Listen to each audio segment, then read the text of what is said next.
Hôm nay gọi các ngươi đến đây là có một chuyện muốn thông báo. Ta cảm thấy cảnh giới đang gặp xiềng xích, nên sẽ phong ấn đại bộ phận tu vi, chỉ để lại một sợi chân linh chuyển kiếp đến nơi linh khí mới thức tỉnh của tiểu thiên thế giới quy tắc không vẹn toàn. Không cần lo lắng, đây là tu hành, chứ không phải vĩnh biệt. Sau khi ta rời đi, mọi sự vụ trong tông môn sẽ do các vị trưởng lão cùng quyết định, hãy canh giữ sơn môn cho tốt, chính là đợi ta trở về. Chỉ tuân theo pháp chỉ, cùng tiễn tông chủ, chúc tông chủ sớm ngày thành công trở về. Tin tức mới nhất từ đài chúng tôi, của Trung tâm quan sát hiện tượng siêu nhiên quốc gia chính thức xác nhận, tiếng web tiến sĩ Lâm Vi đã thức tỉnh thành công vào rạng sáng qua năng lượng đặc biệt, cấp độ năng lực đạt cấp A. Cục được nước ta công khai xác nhận là trường hợp thức tỉnh tự nhiên nội địa đầu tiên được biết tới, là sau các học giả nước ngoài. Đấy là trường hợp thức tỉnh tự nhiên nội địa đầu tiên được nước ta công khai xác nhận.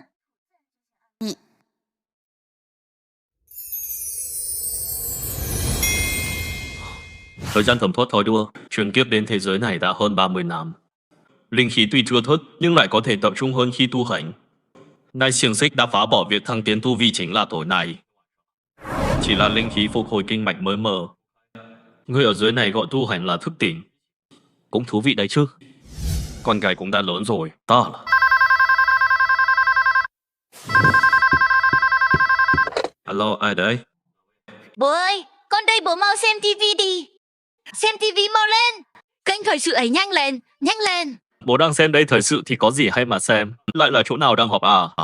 Ôi trời, không phải là con gái bố lên tivi rồi này, chính là tin vừa rồi đấy, thức tỉnh người diện đẳng cấp A, đó chính là con bố ơi. Con lợi hại không? Bố ơi, hơi nhậu toan là bố bảo vệ con, đưa đón con bất kể mưa nắng. Giờ đây con đã lớn rồi, sau này cứ để con bảo vệ bố nhé. Được, vậy bố nấu cơm ngon chờ con về. Vì bị cha mẹ bỏ rơi năm 8 tuổi, tôi đã nhận nuôi con bé. 10 năm qua luôn dùng chân nguyên nuôi dưỡng càn cốt. Giờ đây thức tỉnh cũng không có gì lạ. Bảo vệ bố sao? Đứa trẻ ngốc, đừng nói là thế giới sơ khai này, cho dù là cửu thiên thiên vực, thiên ngoại thiên, người có thể làm bố con bị thương e rằng vẫn chưa ra đời đâu. Tại sông. Tiến sĩ Lâm, chúc mừng nhé. Tư chất hệ cảm quan thao túng cấp A rất hiếm gặp. Nhưng nếu chỉ có tư chất mà không có tài nguyên và sự chỉ dẫn thì chẳng khác nào có kho báu mà không có chìa khóa. Trong khi bộ máy quốc gia vận hành quá chậm, quy tắc khuôn khổ lại quá nhiều. Những thứ nhỏ nhặt như thế này nhà tôi còn nhiều lắm. Có loại giúp nuôi dưỡng tinh thần, có loại giúp kích thích năng lực tăng trưởng nhẹ. Nhưng đây chỉ là một phần nhỏ chúng tôi nắm giữ.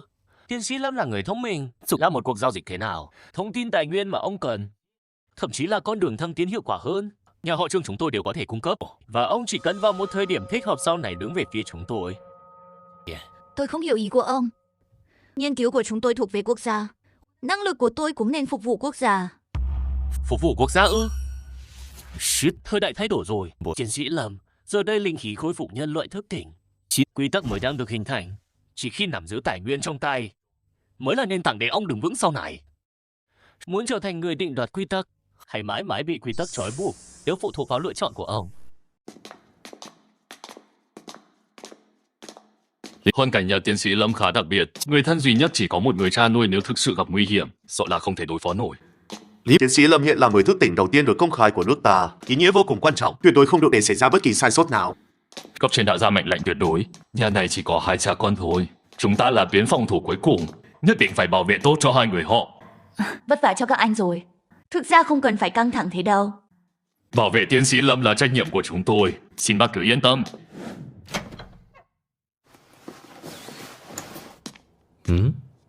Ba ơi, con về rồi đây. 2 người này là Trần Phong và Lý Hạo. Tổ chức sắp xếp đến để bảo vệ con. Vất vả cho 2 anh rồi bớt mà đã về đến nhà. Hiểu có tôi ở đây, không ai làm hại được con bé đâu. Ông Lâm, có lẽ ông chưa hiểu rõ tình hình. Thân phận của tiến sĩ Lâm rất đặc biệt. Nguy hiểm cô ấy có thể gặp phải vượt xa tưởng tượng của ông. Đây cũng là sự sắp xếp của tổ chức. Chỉ là người mới thức tỉnh mà họ lại để tâm đến thế, tính toán thời gian thì linh khí sẽ đạt mức đậm đặc nhất sau 3 ngày nữa. Chỉ lúc đó sẽ có thêm nhiều người thức tỉnh. Chẳng lẽ mỗi người đều phải có vệ sĩ sao? Được rồi, vậy các anh cứ tự nhiên. Ba đừng bận tâm họ nữa. Họ cũng chỉ làm việc theo quy định thôi. Anh Trần, anh Lý, 2 anh cứ tự nhiên nhé.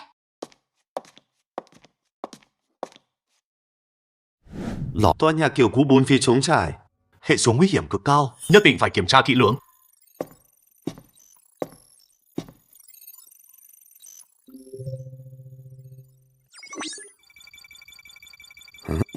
Chỉ số năng lượng có vấn đề.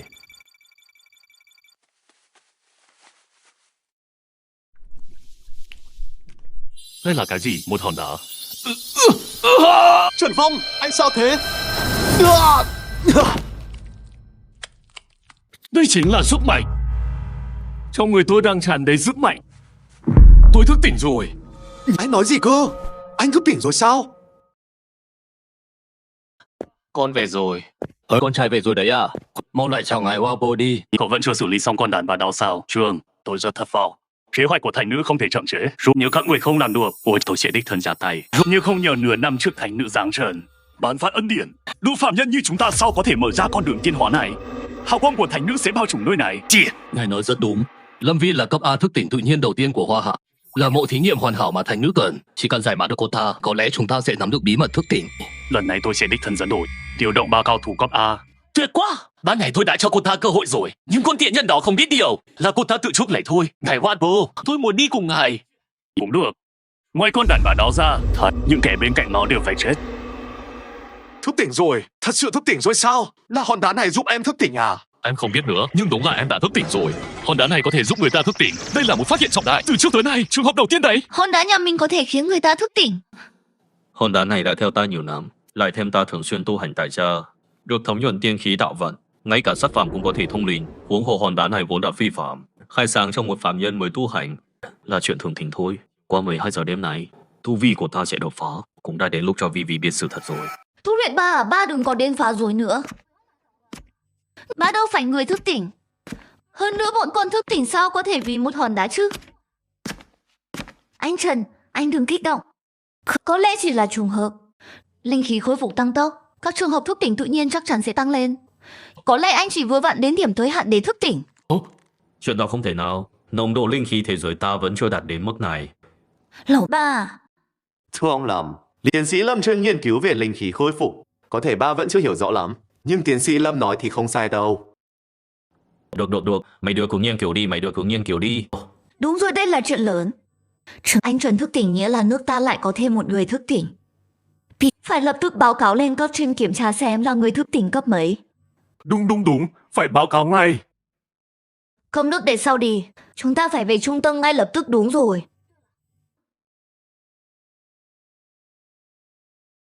Mặc dù lời ba nói không thực tế lắm, nhưng ngộ nhỡ thì sao? Nhưng lỡ như thì sao? Hay là lát nữa đi kiểm tra thử xem. Bà, dù nói thế nào đi nữa con mang hòn đá về kiểm tra trước đã. Đi đây. Cấp thế sao? Không ăn miếng cơm rồi hãy đi à? Khỏi đi ạ. Tiến sĩ Lâm, anh mang hòn đá theo đi. Cô đang nghi ngờ việc tôi thức tỉnh. Chứ thật sự là do hòn đá này sao?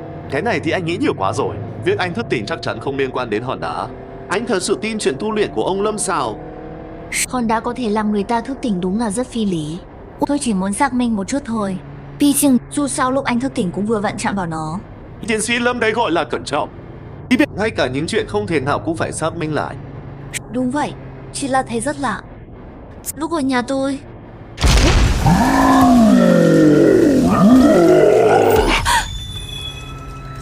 Cái gì thế? Bảo vệ tiến sĩ Lâm. Tiến sĩ Lâm, chúng ta lại gặp nhau rồi.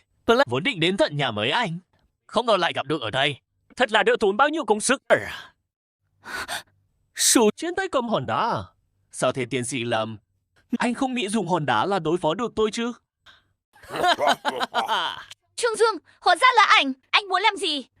Làm gì à? Ban ngày đã cho anh cơ hội rồi, là do chính anh không biết điều. Tự tìm đường chết. Anh dám nảy ý định giết người sao? Nếu bọn chúng mà đến nhà, Lộc bố mình chỉ là người thường sao đối phó nổi.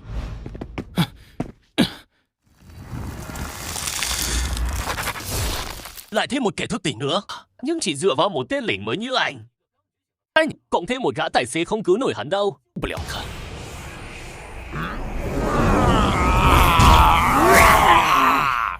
Bên này chúng tôi có tận 3 thức tỉnh gia cấp A. Hôm nay trời sập cũng không cứu được anh.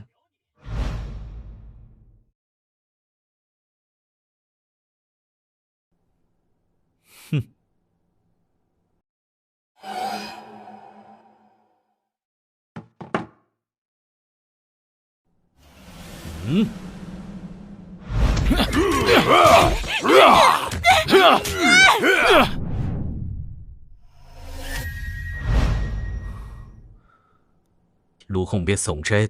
Thế giới này linh khí vừa mới khôi phục mà đã không yên ổn thế này rồi. Luồng khí tức này thật xa xăm huyền ảo. Hút lại mang theo hơi lạnh quen thuộc. Chỉ là khí tức của cô ta thôi. Lũ kiến hôi dám làm phiền thanh tịnh, huống hồ còn dám chạm vào vảy ngược.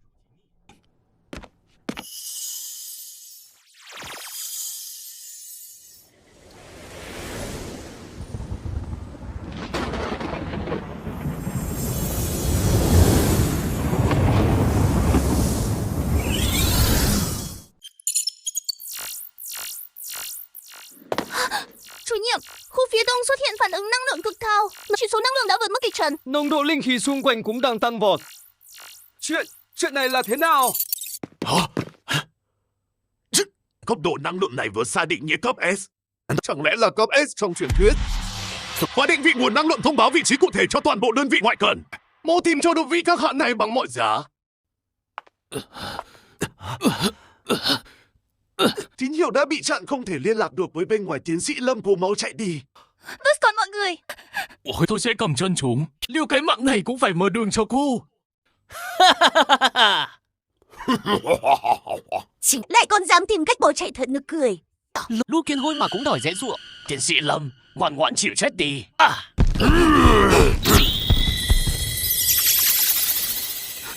Đây là hòn đá của bố. Mình cảm nhận được sức mạnh đang không ngừng tràn vào cơ thể mình. Vết thương cũng đang dần lành lại. Hòn đá này thật thần kỳ. Đùa à? Hòn đá bố sưu tầm sao có thể?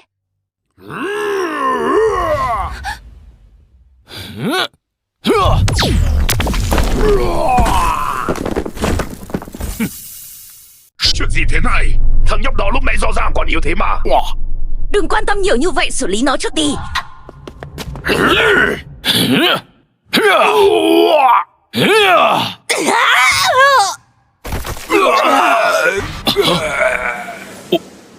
Mình đã làm cái gì thế này? Những người này đều là do mình. Một mình đánh gục sao? Rốt cuộc là chuyện gì vậy? Lão Trần, sao anh làm được vậy? Hòn đá, là hòn đá. Bố không nói sai đâu.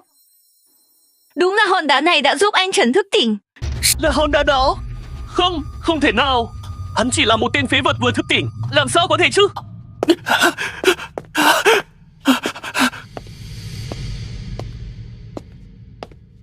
Phế vật, có chút việc nhỏ cũng làm không xong. Ngài Hoan Bu, mau cứu tôi với. Dục món đồ chơi thú vị đấy. Xem ra bên cạnh mục tiêu còn có thu hoạch bất ngờ. Giao thứ trong tay mày ra đây. Sức mạnh thật đáng sợ. Nó đang gây áp lực lên chúng ta.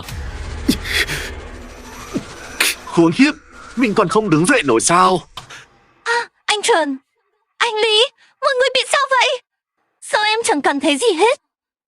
Ồ, hòn đá đó vậy mà chống lại được uy áp của ta. Kiểm dừng tay lại cho ta.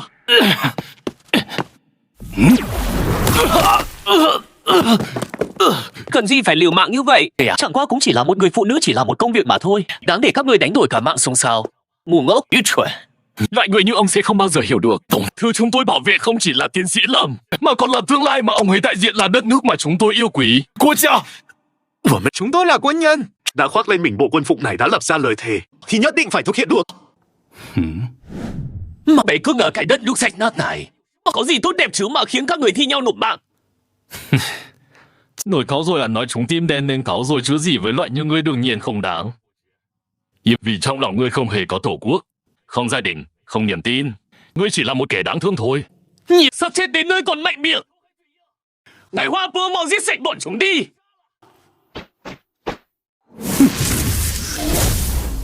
Ngài Hoa Bưa nói sao vậy? Giết hắn đi. Câm miệng, có kẻ đang âm thầm quan sát là ai? Ta nghe thấy có người tìm mình. Vivi à, bọn trẻ các con đúng là nóng tính. Chưa ăn cơm đã bỏ đi rồi, làm ta tốn công vô ích. Mà sao ba lại tới đây? Hắn chàng trai, con khá lắm. Ông ta tặng con một cơ duyên, có muốn không? Cơ duyên? Không đúng. Ông Lâm, ở đây nguy hiểm lắm. Ông mau rời khỏi đây đi. Đúng vậy, ông Lâm. Đây là trận chiến của những người thức tỉnh. Ông mau đưa tiến sĩ Lâm đi trước đi. Ba, mau quay lại đi, nguy hiểm lắm. Nguy hiểm sao? Yên tâm đi. Trước kẻ có thể đả thương ta vẫn chưa ra đời đâu. Những lò ba của con ấy mà thật ra mạnh lắm đấy. Chu Thiên đang vận chuyển đằng lúc then chốt nhất. Nếu lúc này động dụng sức mạnh, thế là công sức bấy lâu đổ sông đổ biển. Mà phiền phức thật. Tính theo thời gian ở đây là 5 phút. Chỉ cần 5 phút nữa thôi, Chu Thiên viên mãn là có thể ra tay. Sao nào dám đến đây nhặt xác cho con gái à? Con bầy đặt thật ra rất mạnh cười chết mất thôi ông chủ à. Muốn học đòi dưới trẻ ra về ta đây sao? Không có đủ bản lĩnh đó không? Lời ngươi nói ta nhớ kỹ rồi. Ngươi sẽ phải trả giá cho việc này. Nó cười một người thường đến thức tỉnh còn chưa có. Lấy tư cách gì mà đòi ta trả giá? Một kẻ tầm thường mà dám giả danh cao thủ đỡ đòn của ta. Đã bao giờ nghĩ tới sẽ phải trả giá thế nào chưa? Thương con gái cũng phải thôi. Nhưng sự xuất hiện của ông chẳng thay đổi được gì. Vậy sao? Thế thì cứ thử xem. Còn lại 2 phút. Tuy chưa thể ra tay nhưng vận chuyển linh khí để bảo vệ an toàn cho mọi người với năng lực của ta thì cũng đủ rồi. Mày chán sống rồi. Ôi! Sức mạnh gì thế này? Một kẻ chưa thức tỉnh sao có thể đỡ được đòn của ta? Giỏi lắm, ép tụt ta hỏa thủ.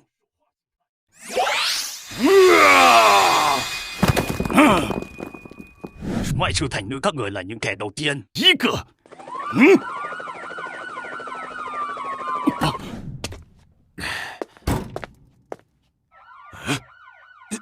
Chiến sĩ Lâm, sao mọi người ở đây? Có chuyện gì vậy?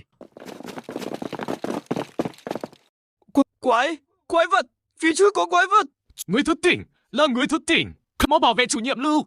Chủ nhiệm, phát hiện năng lượng cấp siêu S. Còn một nguồn năng lượng đỉnh cao chưa rõ. Quan Phương thật sao người của chính phủ lại đến đây? Đã đến rồi thì ông lại hết tay đi.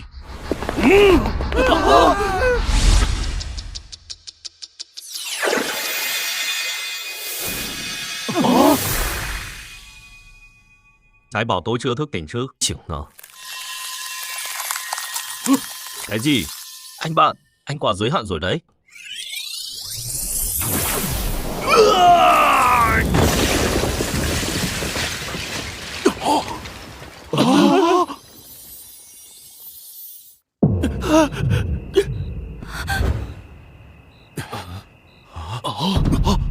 Bố, sao bố lại lợi hại thế?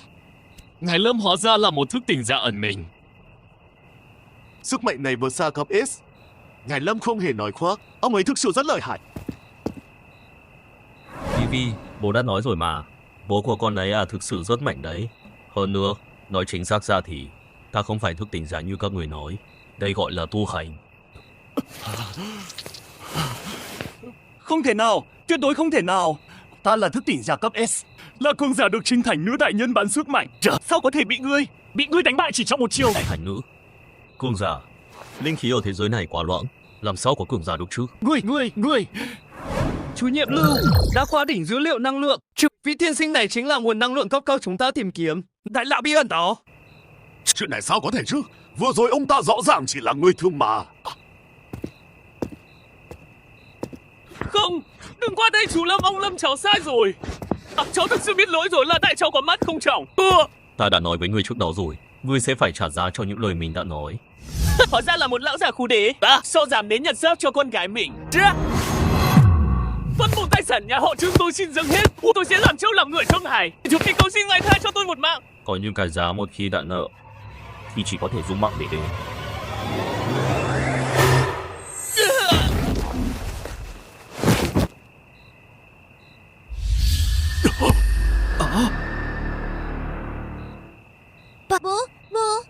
Bố giết hắn rồi. Ba, sao ba lại giết hắn rồi? Hắn ra tay với con từ khoảnh khắc mang sát ý. Hắn đã là một kẻ chết rồi. Con đường tu hành vốn là vậy. Bên lòng với kẻ thù, người chịu thiệt sau này chắc chắn sẽ là chính con. Vì con còn phải học nhiều lắm. Ba, nhưng bà đã giết người. Tôi biết các người có luật pháp và quy tắc. Người là do tôi giết. Nếu các người có ý kiến gì, có thể trực tiếp để nói với tôi. Ngài nói quá lời rồi, ngài nói vậy là khách sáo quá rồi. Trương Dương cấu kết mọi địch phản bội quốc gia, mưu đồ sát hại nhân viên nghiên cứu, tội đáng muôn chết. Ngài là đang trừ hại cho dân. Ý kiến ơ? Dù có ý kiến, ai dám nói với người phải tay hạ cấp S như ngài? Người nói mà đoạt mạng người như ngài chứ? Vậy thì tốt, giờ xử lý rắc rối tiếp theo thôi. Bà, không lẽ bà định giết cả? Yên tâm đi, kẻ đáng chết hôm nay chết rồi. Ba chỉ muốn hỏi hắn vài câu thôi. Tỉnh rồi à? Giờ đến lượt ngươi. Ta rất tò mò, thành nữ trong miệng ngươi là ai? Thánh. Thánh nữ là sự tồn tại trên cả người thức tỉnh. Chính cô ta đã gieo rắc linh khí, cho chúng ta cơ hội tiến hóa. Câu trả lời này ta không hài lòng. Trực giác nói cho ta biết, ngươi còn biết nhiều hơn thế but ngươi chưa nói. Sure. Không, tôi không có mà. Dạ lầm, linh lùng, xem ra đã dùng bí pháp trả giá lớn. Chứ không phải chuyển thế trùng tu như ta. Quả nhiên là việc hắn sẽ làm. Mang đi hắn cũng chỉ biết đến thế thôi. Truy chiếm. Bà ơi, vị thành nữ đó, cô ta là ai vậy? Tiên sinh họ Lâm. Người này có đe dọa chúng ta không? Đe dọa à? Có lẽ đấy. Người đàn bà này bị điên rồi. Thi thể của Trương Dương và kẻ thức tỉnh ngoại quốc kia đã được các bộ phận liên quan đưa đi xử lý, nhưng những người còn lại của nhà họ Trương, khi người của chúng tôi đến nơi thì bọn họ đã cao chạy ra bay. Rõ ràng là đã nhận được tin báo từ trước, nhưng xin ngài cứ yên tâm, việc truy vết tuyệt đối sẽ không kết thúc. Chuyện này nhất định sẽ cho ngài một lời giải thích thỏa đáng. Không quan trọng. Với thực lực của bọn chúng chẳng thể tạo nên sóng gió gì đâu. Điều tôi không ngờ tới là người đàn bà điên đó cũng xuống đây theo. Bố ơi, người đàn bà điên mà bố nói rốt cuộc là ai vậy? Cô ta tên là Thất Nguyệt Linh Lùng tôi, và cô ta ấy mà ông cũng coi như có chút thủ mọn, đủ đỡ xảo trổ. Có thù à? Vậy chẳng lẽ tiếp theo cô ta vẫn sẽ gây bất lợi cho bố và tiến sĩ Lâm sao? Với cái tính cách đó của cô ta, không chết, chắc chắn sẽ không dừng lại đâu. Bây giờ tu vi của tôi đã phục hồi, nên cũng chẳng sợ cô ta Thất Nguyệt Linh Lùng. Cái tên này nghe kêu quả bố ơi, rốt cuộc bố là ai vậy? Tại sao bố cũng là người thức tỉnh? Chứ còn nữa, bố và thánh nữ đó có thù oán gì?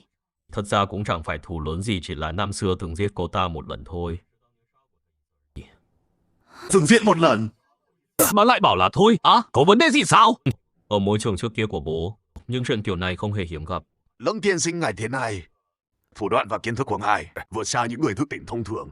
Xin thứ cho tôi mạo muội, phải chăng ngài đến từ một ẩn thế thông môn nào đó? Nói thật với ngài, chúng tôi cũng từng tiếp xúc với vài ẩn thế thông môn trong nước. Thế giới này cũng có ẩn thế thông môn sao? Hiểu lầm như vậy cũng đỡ cho tôi phải tốn lời giải thích với Vivi. Bố ơi, bố thật sự là đệ tử ẩn thế thông môn ạ?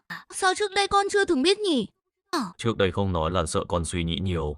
Bố giấu con kỹ qua đây nhé. Bà, bức mà bố ơi, hồi đó bố đã giết Thất Nguyệt Linh Lùng, rồi tại sao giờ cô ta lại sống lại được? Con đường tu hành, có những thủ đoạn người thường khó hiểu cũng là chuyện thường. Tôi hiểu rồi, mặc dù vậy, nhưng Thất Nguyệt Linh Lung kẻ này chắc chắn sẽ không bỏ qua đâu Lâm tiên sinh. Chúng tôi vẫn cần thêm thời gian để tăng cường bảo vệ cho ngài và tiến sĩ Lâm. Cô ta xuất hiện rồi tôi sẽ tự mình giải quyết. Với thực lực hiện tại của các người, gặp cô ta chỉ có nước nộp mà. Còn một chuyện nữa cần thông báo. Tôi cảm nhận được đợt trời này 2 ngày sau linh khí sẽ đạt đến đỉnh điểm triều tịch.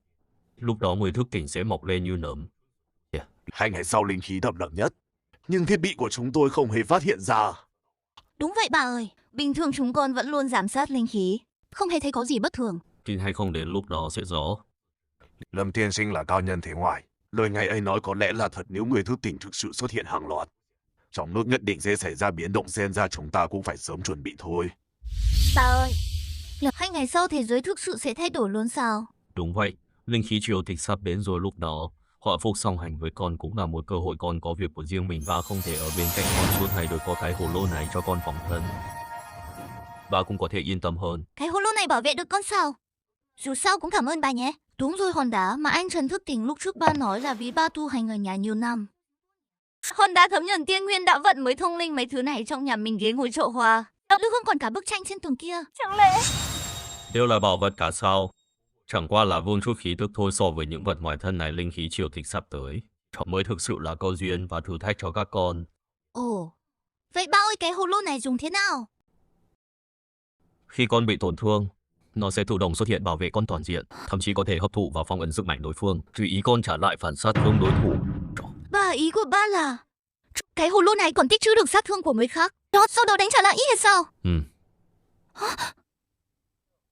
Cái này, con chỉ hy vọng không bao giờ phải dùng đến nó, nếu không chỉ đánh mặc niệm 3G cho kẻ muốn hại con thôi. Con trai tôi chết rồi, cơ nghiệp họ Trương cũng tan tành rồi, tất cả là vì thực hiện kế hoạch của thành nữ các người. Các người phải cho tôi một lời giải thích. Ông Trương, xin hãy bình tĩnh. Sự thành nữ sắp đích thân đến Hoa Hạ rồi, tất cả những gì chúng ta mất đi hôm nay Dưới hào quang của thành nữ đại nhân chắc chắn sẽ giành lại được hết và sẽ phải trả giá gấp trăm lần, ngàn lần. Vậy còn sức mạnh của tôi thì sao? Tại sự thức tỉnh các người hứa với tôi đâu? Không có sức mạnh tôi lấy gì để giành lại tất cả? Lấy gì để báo thù đây? Tất nhiên, thưa ông muốn đã chuẩn bị xong rồi. Phú quân nó đi, ông sẽ bước vào ngôi đền của những kẻ thức tỉnh.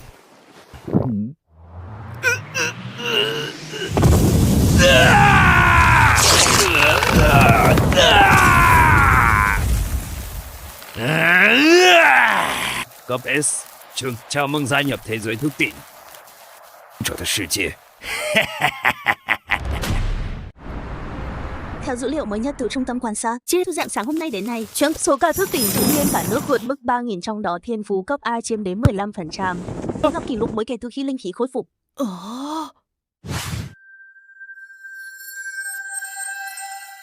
Thật không thể tin nổi anh Huyền. Tu luyện theo phương pháp ngài dạy tôi không chỉ đã thức tỉnh, mà vết thương ngầm trước đây cũng khỏi hẳn. Tôi cảm thấy toàn thân tràn đầy sức mạnh. Tôi cũng vậy, lúc mới thức tỉnh thấy sức mạnh rất dạt dào bớt lại hơi khó kiểm soát. Giờ đây không chỉ sức mạnh tăng lên nhiều mà còn điều khiển linh hoạt như ý. Cảm nhận của tôi về xung quanh cũng mạnh hơn. Dù cho có nhắm mắt lại tình hình bên trong căn phòng, thì tôi cũng có thể cảm nhận rõ một. Ta thường xuyên tu hành tại nhà linh khí, nơi này vốn đậm đặc hơn bên ngoài nhiều lần. Cậu tu hành ở đây có linh khí nuôi dưỡng lại thêm sự chỉ điểm của ta. Tiến bộ nhanh là chuyện đương nhiên. Anh Huyền, người dân thức tỉnh hàng loạt, một số kẻ bất lương có được năng lực đã bắt đầu thác oai thác quái. Tôi cần sự giúp đỡ của nhóm tiến sĩ Huyền. Chào cô mấy anh, cần giúp gì không? Người đẹp xinh quá, nếu đây mà là vợ tôi chắc nằm mơ cũng cười đến tỉnh mất. Hơi thở quen thuộc này, Lâm Huyền. Quả nhiên ngươi trốn trong cõi phàm tục u trọc này đã 300 năm rồi. Ngươi tưởng trốn đến tiểu thiên thế giới này là thoát sao? Năm đó ngươi hủy tiên phủ của ta, chặt đứt đạo cơ của ta, món nợ này đến lúc phải tính rồi.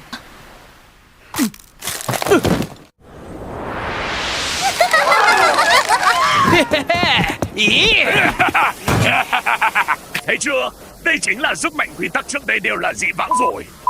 Giờ ai nắm đấm to hơn, kẻ đó là ông nội. Anh báo đỉnh quá, sau này địa bàn này chẳng phải do anh em mình quyết định sao? Điên rồi, bọn họ điên hết rồi. Cảnh sát đâu rồi? Cuối cùng cục quản lý người thức tỉnh đâu? Dừng ngay, lập tức dừng ngay hành vi phá hoại lại. Theo điều lệ quản lý tạm thời về hiện tượng siêu nhiên, những các anh đã bị nghi ngờ gây nguy hiểm cho an ninh công cộng. Ồ, mấy thằng mặc sắc phục đến rồi à? Còn điều lệ? Lão tử đây chính là điều lệ. Cảnh cáo lần cuối từ bỏ kháng cự đi. Theo chúng tôi về tiếp nhận điều tra và xử lý. Cứ theo các người về Á dựa vào cái gì chứ? Lâm tiên sinh, chúng ta không xuống xe sao? Tuyệt đối phương đang chiếm ưu thế về số lượng nhóm tiến sĩ Lâm. Không sao, mấy kẻ mới thức tỉnh chỉ là đám ô hợp thôi. Cho đám vi vi luyện tay cũng không thành vấn đề. Siêu con đường tu hành, suy cho cùng cần thực chiến rèn rũa. Có kẻ ra hồn tới rồi đấy. Lâm Vi, hôm nay tao sẽ dùng mạng mày để trốn cùng con trai tao.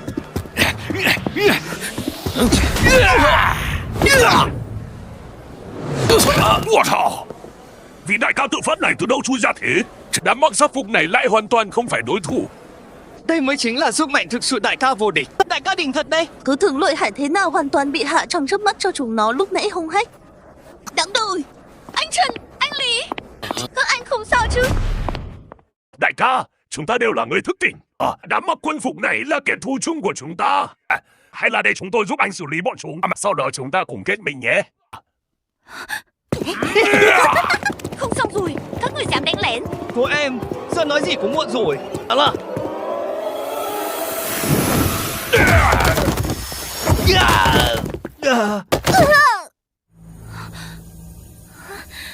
sức mạnh gì thế này? Sao mình không đánh trúng cô ta được? Đại ca, em Lota, em cũng vậy. Quanh cô ta dường như có một lớp màng chắn. Ra bảo vật hộ thân ba cho mình. Hóa ra là dùng như thế này. Vừa rồi nguy hiểm quá. Luồng khí thức này là chỉ bảo. Lâm Vi, xem ra ông già cô còn nhiều đồ tốt đấy. Nhưng thứ này cũng không cứu nổi mạng cô đâu.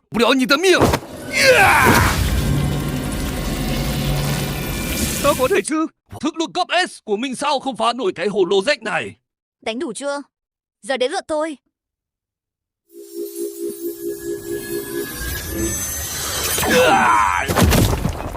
rốt cuộc cái quái gì thế này chứ? Đến cả người thức tỉnh trên cấp S cũng không phá được phòng thủ. Đại ca, hình như chúng ta chọc nhầm người rồi. Dù chúng ta đông người, cũng không đánh lại con mụ này đâu. Hay là nhân lúc chưa ai phát hiện ra chúng ta mau chạy thôi.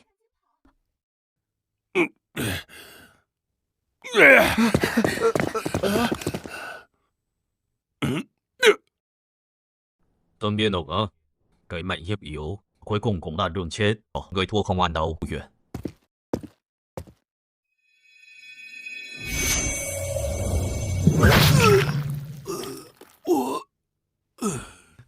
Tiền bối đại ca tham mạng.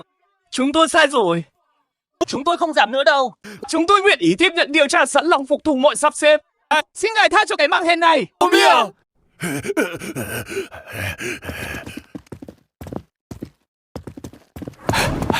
Thất Thanh Kỳ, Sến xít nữa tôi cùng ngỡ tình hình đã mất kiểm soát. Không bảo tiến sĩ Lâm lại có thần vật này. Thực sự một cái hồ lô đó là pháp bảo anh Lâm đưa sao? Người ta phá bỏ mà. Không được đâu. Chủ nhiệm Lưu, cái này là bố cho tôi không thể đưa cho ông được. Ha, tiến sĩ Lâm nói gì vậy chứ? Tôi chỉ tò mò thôi mà. Chỉ hảo奇而已. Thật sự chỉ là tò mò thôi. Hảo chí. Ha, thật sự chỉ là tò mò. Đúng rồi, còn anh Trần và anh Lý thì cơ. Tôi đã xem qua, họ tạm thời không có gì đáng ngại. Chỉ là hôn mê, lát nữa sẽ tỉnh lại thôi. Chẳng hạn. Vậy thì tốt quá. Yên tâm đi. Vâng, chúng tôi sẽ tìm cho họ bác sĩ tốt. Hảo đấy. Cái gì? Anh nói cho rõ xem. 你说bị một lượng lớn yêu thú không xác định tấn công, có袭击. Cấp độ năng lượng đa phần đều vượt qua cấp S, số lượng có khoảng 20-30 con. Chuyện này sao có thể chứ? Không khả năng. Tôi biết rồi, tôi qua đó ngay đây. Qua là. Vừa nhận được tin báo, cho cách chúng ta 10 km xuất hiện yêu thú biến dị thức tỉnh đã xâm nhập vào thành phố. Hại người, chuyện này thật vô lý, thật không hợp lý chút nào. Trong và ngoài nước trước đây chưa từng có tiền lệ yêu thú thức tỉnh. Yêu thú, để tôi đi xem cho rõ. Ý thần chiêu chịu.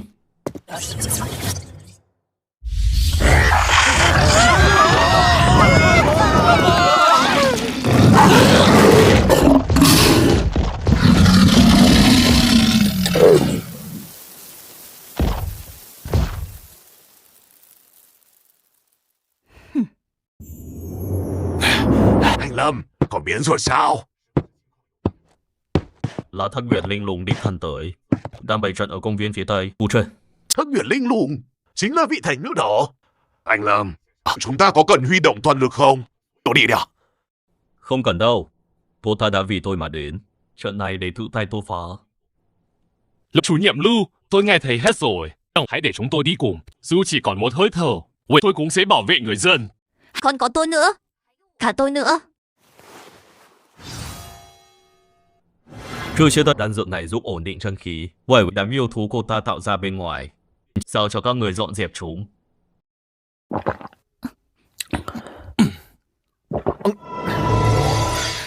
Bà, cô ta có chuẩn bị cả rồi. Bà đi một mình nguy hiểm lắm. Anh Lâm, hãy để chúng tôi theo hỗ trợ. Và dù sao cũng có người giúp sức. Đúng vậy.守护bảo vệ nơi này, che chở người dân, gì cũng là trọng trách của chúng tôi. Lâm Huyền, cuối cùng ngươi cũng chịu xuất hiện. 300 năm không gặp, giờ ngươi thảm hại đến mức dẫn theo lũ số bộ này sao? Và thế giới nhỏ bé này đã mài mòn sự kiêu ngạo của ngươi. Đúng là... Có lẽ nhất kiếm năm đó chưa đủ làm ngươi sợ nhỉ. Câm miệng! Ngươi đã dám đến đây thì đừng hòng quay về nữa. Ta sẽ dùng băng phách vệ hồn trận này để rửa hận năm xưa. Lâm Huyền, băng phách vệ hồn trận này có thể hút cạn toàn bộ linh khí xung quanh, rồi biến thành đòn tấn công băng giá. Linh khí ở thế giới này vốn dĩ đã rất loạn. Dù ngươi có mạnh đến đâu mà không có linh khí hỗ trợ, để xem ngươi phá trận bằng cách nào.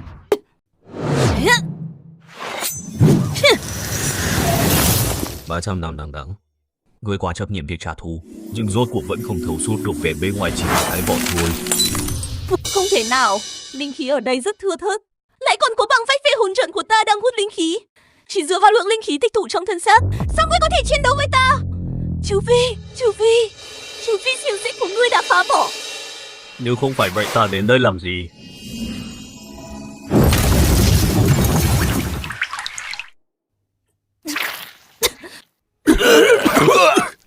Tu vi của ngươi thụt lùi rồi, khởi động trận pháp cũng cần người giúp sao? Không thể nào, chuyện này không thể nào. Trận pháp này đến cả ta cũng có thể bị vây khốn, sao mới có thể phá giải dễ dàng như vậy? Cho dù ngươi đã phá bỏ xiềng xích, thế giới này có quy luật hạn chế. Thì dựa vào đâu mà ngươi vẫn khôi phục được tu vi tiên giới? Đúng vậy, có quy luật hạn chế. Ta vốn không nên khôi phục lại tu vi cũ. Nhưng Lĩnh Lung ở người có biết không? Ở thế giới này ta thật sự đã ngộ ra rất nhiều.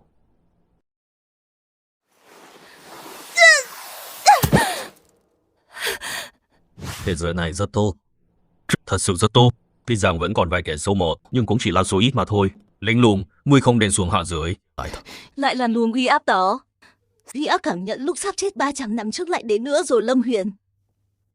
Ngươi nhất định phải dồn ta vào đường cung sao? Đuổi cùng giết tận. Ngươi sai rồi. 300 năm trước giết ngươi. Không phải vì lý do đó. Hôm nay giết ngươi cũng chẳng phải dồn vào đường cùng. Giết ngươi là vì có lỗi. Có过错thì phải trả giá. Bịt con miệng! Ta chẳng qua chỉ tù sát một tòa thành thôi mà. Nếu đám người đó chết thì cứ chết thôi. Có liên quan gì đến ngươi chứ? Xem ra ngươi vẫn không hiểu ra. Lâm Huyền mối thù hôm nay. Một ngày sau ta nhất định sẽ báo thù. Thu địa phủ. Lại còn là thu địa phủ cao cấp. Chuẩn bị kỹ lưỡng thật đấy. Cái con mụ điên này. Thu địa phủ cao cấp có thể dịch chuyển người đi vạn dặm trong nháy mắt. Dù là ở thiên ngoại thiên, đây cũng là thứ người tu hành khao khát mà không có được pháp bảo cao cấp. Lần này để cô ta chạy thoát rồi. E là còn gây thêm rắc rối nữa, phiền phức thật.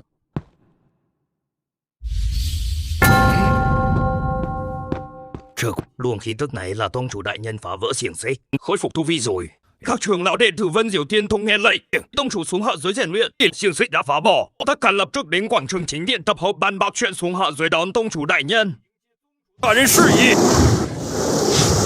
Anh Trần, anh Lý, các anh sao rồi, còn đánh được không? Vẫn còn chiến được đan dược của anh Lâm đưa rất hiệu quả. Nhắc đến anh Lâm, không biết bên phía anh ấy thế nào rồi. Chỉ thật Nguyệt Linh Lung chỉ là điểm hóa đám súc sinh này. Địch bài chúng ta đã khó đối phó rồi, thà bên phía anh ấy chắc chắn còn khó hơn. Bố ơi, nhất định phải thắng đấy. Hoàn tất xong đời rồi. Sao chúng ta cũng bị lôi vào đấy chứ? Chúng ta là phạm nhân mà. Tôi không muốn chết đâu, tôi còn trẻ mà. Tôi không muốn thức tỉnh nữa. Tôi chỉ muốn làm người bình thường thôi. Không đốc thu thi thể của con là đàn ông không hả? Thành phố gặp nạn, nhưng các người là người thức tỉnh thì nên có sức chứ. Chứ chẳng lẽ chỉ biết bắt nạt dân thường thôi sao? Đừng nói nữa, lũ súc sinh đó lại tới rồi. Thật, mọi người lại gần tôi chút. Tôi dùng hồ lô bảo vệ mọi người.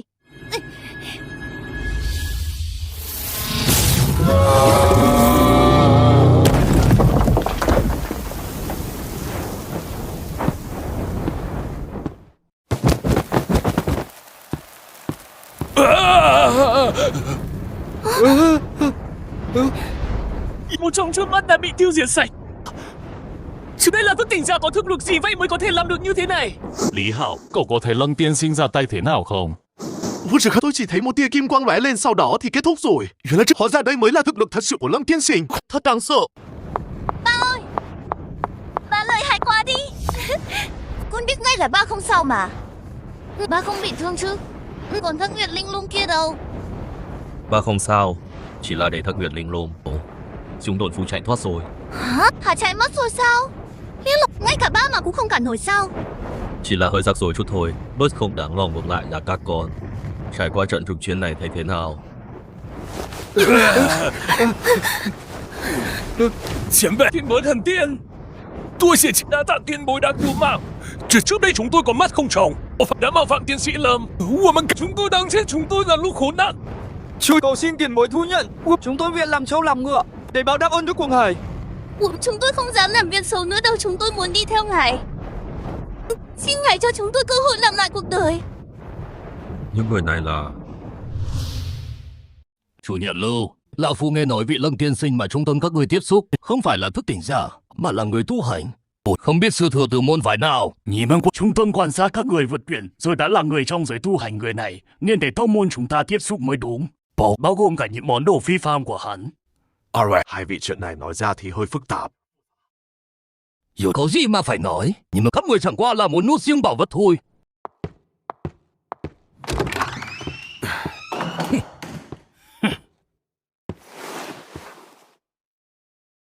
Chắc hẳn đây chính là anh Lâm rồi nhỉ?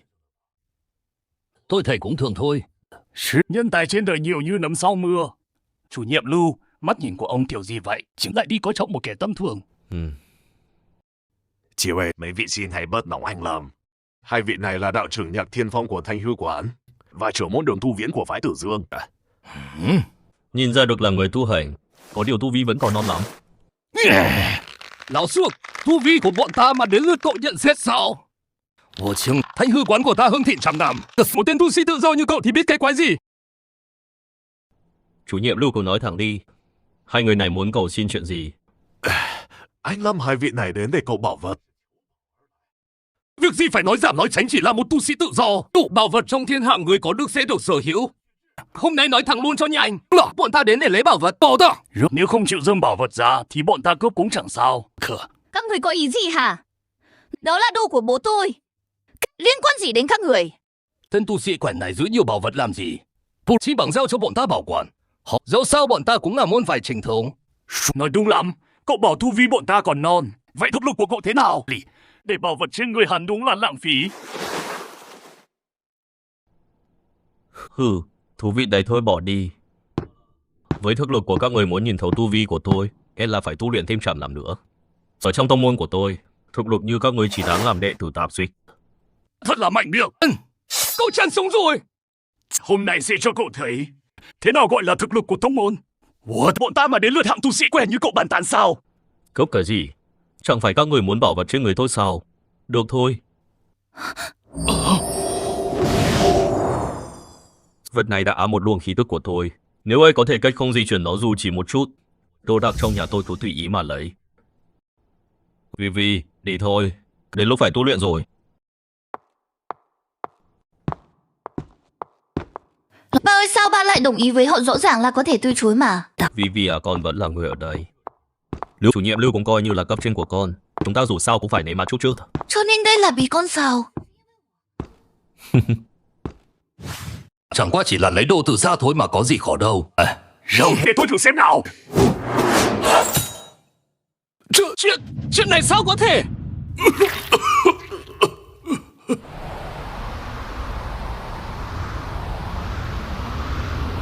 Hư vẫn bị ngươi phát hiện rồi sao? Nhưng mà Lâm Huyền, chuyện trước đây chỉ mới là bắt đầu thôi. Thân là tiên tôn mà lại đi cùng lũ kiến hôi này, hắn lại còn bảo vệ một con bé phạm nhân. Đúng là tự mình đọa lạc. Nhưng mà trò chơi của ngươi định kết thúc rồi.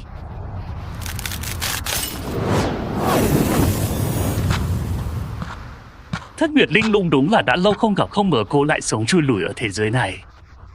Ta gọi cô đến không phải để nói nhảm. Đùa với anh chút thôi mà thật là nhạt nhẽo. Được rồi, Lâm Huyền đang ở đâu?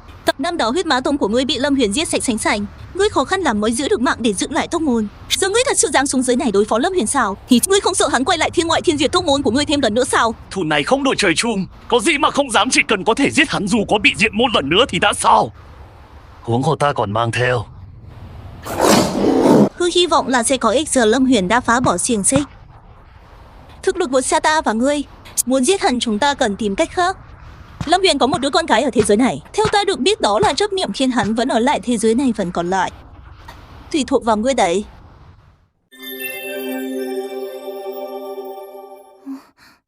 Ba ơi, ba đang làm gì thế? Lúc ở trung tâm quan sát, có người đang theo dõi chúng ta và đã lập trận pháp trong nhà, có thể ngăn cách mọi thứ bên ngoài. Kẻ đang theo dõi chúng ta là kẻ đã trốn thoát Thất Nguyệt Linh Lung. Có lẽ vậy. Tạm thời đừng nhắc đến cô ta, mấy ngày nay linh khí khôi phục, người tu hành cũng ngày càng nhiều. Con cảm thấy thế nào? Ba ơi, con đã có thể cảm nhận được linh khí trong cơ thể mình. Chúng tụ lại một chỗ tụ thành một khối. Con đã có thể cảm nhận được sự tồn tại của đan điền rồi. Đan điền là nền tảng của người tu hành. Chịu linh khí hấp thụ khi tu luyện sẽ tập trung hết về đây. Thật nhiều những người thức tỉnh ở thế giới này. Hiện tại ba vẫn chưa thấy ai cảm nhận được đan điền. Chẳng lẽ Vivi là một ngoại lệ? Vivi dùng bất cứ cách nào còn nghĩ ra, điều động linh khí thử tấn công ba xem. Hả? Ba ơi, tấn công ba sao? Chú làm theo lời ba nói. Vâng. Quả nhiên Vivi đã có thể điều động linh khí rồi. Có lẽ tiềm năng của con bé vẫn còn chỗ để khai phá. Đây là đòn tấn công của con sao? Uy lực vẫn còn hơi yếu nhưng ở thế giới này, thế là đủ rồi. Người tu hành cần nạp linh khí để bản thân sử dụng. Vivi,你已经入门了。 Dạ. Con nhập môn rồi. Ba ơi, chuyện này rốt cuộc là sao? Anh Trần và anh Lý không làm được sao? Không chỉ họ không làm được, ngay cả hai tên gọi là trưởng môn kia cũng không làm được. Suốt nói cho cùng đều là do linh khí của thế giới này quá loạn. Vấn đề Vivi có thể cảm nhận được, có lẽ là vì từ nhỏ đến lớn đều được ba truyền linh khí cho Vivi. Tiếp theo ba sẽ truyền cho con một bộ công pháp. Hãy chú tâm lĩnh hội, đây là thanh hồng trưởng do ba tự sáng tạo. Thấy chiêu thức lúc nãy của con, trượt bộ công pháp này rất hợp với con thử xem sao. Rất nhiều kiến thức công pháp đang đi vào não con. Cứ như thể con bẩm sinh đã biết vậy. Ba ơi, rốt cuộc ba còn có bí mật gì mà con không biết nữa vậy? Học độc chưa? Thử vận chuyển công pháp xem. Để con thử.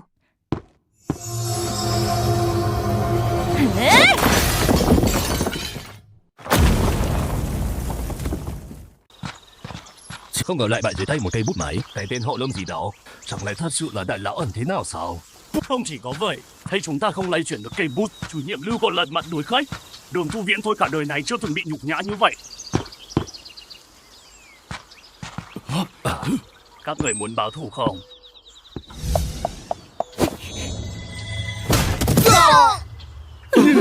Ha ha, lại một đợt nữa. Mẹ kiếp, thành thật chút đi. Thức tỉnh chút thiên phủ đã nhảy nhót đi cướp bóc. Mày nghĩ mày là ai hả? Tiến sĩ Lâm lại lợi hại hơn rồi. Trước đó không phải đến bắt anh mà là thời cơ chưa tới. May mà chúng ta đã cải tạo quy chính, không ngờ có ngày tôi cũng được vào biên chế. Đã là cái thứ 12 sau khi thức tỉnh tổ chức kết bè làm ác rồi. Nhà nước ngày nào cũng tuyên truyền về người thức tỉnh chứ phải báo cáo kịp thời. Sao những kẻ này cứ không tin nhỉ? Chắc tưởng chúng ta không phát hiện ra thôi. Đừng nhắc chuyện xui xẻo này nữa. Báo, đưa tất cả bọn chúng về. Rõ, anh Lý cứ giao cho chúng em. Dạo này ba lại đưa cho em vài công pháp. Xử lý mấy tổ chức thức tỉnh làm ác này, cũng giúp em hiểu sâu hơn về các công pháp đó. Anh Trần, các anh vẫn chưa cảm nhận được đan điền sao? Được nói là đan điền, cảm nhận linh khí còn rất yếu. Tôi cũng vậy. Như trong nhà máy có người, lạ thật, vừa nãy không cảm nhận được gì. Người bên trong cứ như đột nhiên xuất hiện vậy. Là tổ chức thức tỉnh nào vậy? Có lẽ đã thức tỉnh năng lực ẩn giấu khí tức nào đó. Tôi đi xem thử trước đã.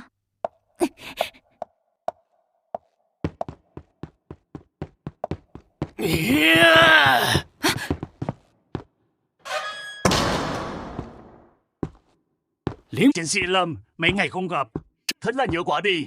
Các người là những kẻ ở văn phòng chủ nhiệm Lưu muốn cướp đồ của bố tôi lần trước. Cô thậm chí chẳng nhớ nổi tên bọn ta nhỉ. Nhưng không sao cả, có người đã cho bọn ta thứ tốt hơn mấy thứ rác rưởi của bố cô, cứ để lão mang xuống một đi. Khí tức của các người đã hoàn toàn khác trước rồi. Vì sức mạnh và bảo vật mà các người bán rẻ cả tâm trí mình sao? Thậm chí là cái thá gì chứ? Chỉ cần có sức mạnh giết chết Lâm Huyền trả giá thế nào cũng không tiếc. Con danh này thật mồm mép. Lát nữa ta sẽ giúp hồn luyện phách ngươi xem ngươi còn ngạo mạn được không. Ra tay! Siêu hỗn trạng, siêu quang! Chuyện gì thế này? Tại sao dũng mạnh nó lại khắc chế huyết sát chi khí? Cúng lên đi, đừng để nó kịp thở. Tiến sĩ Lâm ở trong một lúc rồi, sao không thấy động tĩnh gì thế? Không ổn, quá yên tĩnh. Báo, các cậu ở ngoài canh chừng phạm nhân. Bọn anh vào trong xem sao? Vâng, hai đại ca cẩn thận.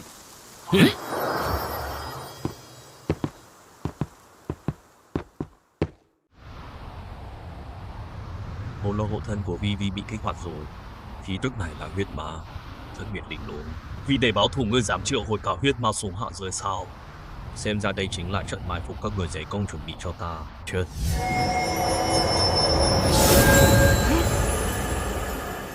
Hắn phát hiện ra tôi rồi. Không thể nào, tôi ẩn mình rất tốt mà. Ta đã nói với ngươi rồi, thực lực của hắn lại mạnh lên rồi, chỉ ẩn giấu khí tức thôi. Chắc chắn sẽ bị hắn phát hiện. Bức hắn phát hiện ra chúng ta rồi. Sao vẫn chưa xuống đây? Ngươi hỏi ta thì ta biết hỏi ai. Ngươi nói xem có khi nào. Thật ra hắn căn bản không hề phát hiện ra chúng ta. Ta bỗng thấy hối hận vì gọi ngươi xuống làm đồng đội đấy. Vivi, tập trung tinh thần nhớ lại Thanh Hồng trưởng. Chiêu thứ 3, kinh hồn, dùng y dân khí đánh lúc không phòng bị. Ba ơi, cuối cùng ba cũng tới rồi. Chiêu thứ 3 đúng không, con hiểu rồi. Đừng để con bé thụ lực mau ngăn nó lại. Chiêu Thanh Hồng trưởng chiêu thứ 3, kinh hồn.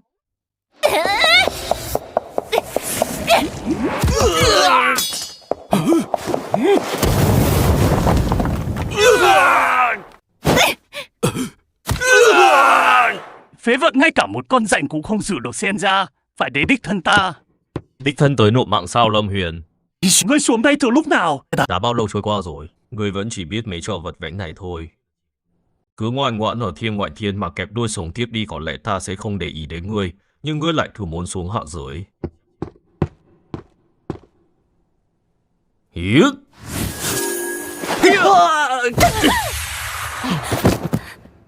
Huyết ma bài học năm xưa ngươi vẫn chưa thuộc nhỉ? Bố, con đến giúp bố đây.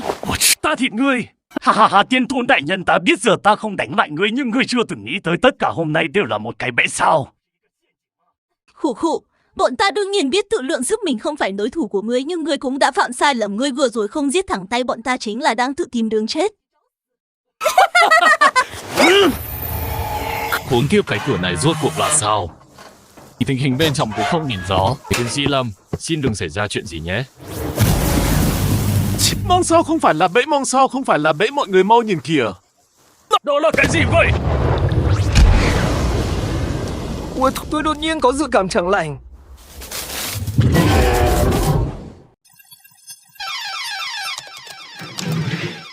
Chủ nhiệm khu nhà máy bỏ hoang ngoại ô nơi nhóm tiến sĩ Lâm làm nhiệm vụ đã xuất hiện vụ nổ năng lượng siêu khổng lồ.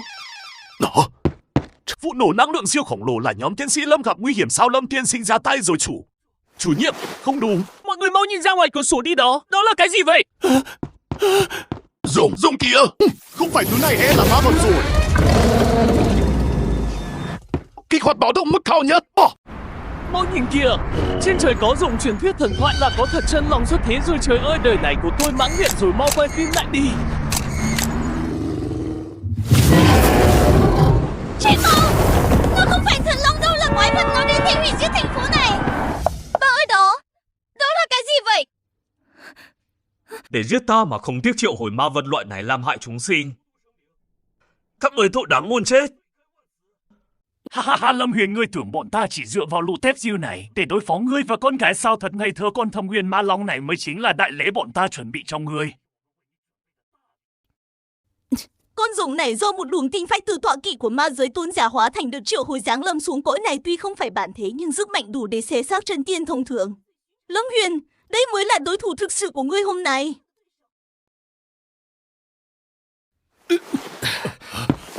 Lâm Huyền, thấy chưa? Dù cho tu vi của ngươi có thông thiên, hôm nay cũng phải bỏ mạng trong bụng rồng. Còn muốn ra tay sao? Các người nên lo mà giữ mạng thì hơn. Chỉ là lũ kiến hôi dạy chết thôi. Lâm Huyền, còn nhớ ngươi đã sỉ nhục tông môn chúng ta thế nào không? Nói tu vi của chúng ta thấp kém, nói chúng ta chỉ xứng làm tạp dịch cho tông môn ngươi. Giờ xem ai mới là kẻ thực lực thấp kém. Ai mới là kẻ đáng làm tạp dịch. Kẻ không liên quan không cần bận tâm. Thật là cuồng vọng chết đến nơi rồi còn cứng miệng. Huyết ma đại nhân, mau bảo con cự long đó giết chết Lâm Huyền đi, ta cũng có ý đó. Lâm Huyền, hôm nay chính là ngày chết của ngươi.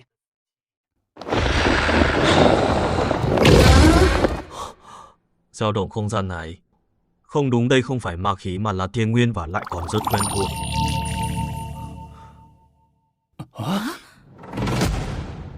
Chuyện gì thế này? Sao lại có đường hầm không gian khác được mở ra? Viên linh chi khí thuần khiết hạo nhiên không đúng thế giới này. Sao có thể có sức mạnh thiên đạo quy mô thế này giáng xuống?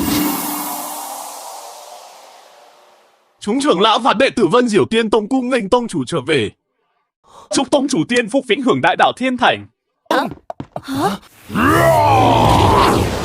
Ma vật phương nào? To gan dám làm loạn, quấy nhiễu tại giới này thành giá của tông chủ. Các đệ tử nghe lời. Có. Chết, cách chủ thiên phục mã đại trận, ta quét sạch ma khí bảo vệ tông chủ. Tu.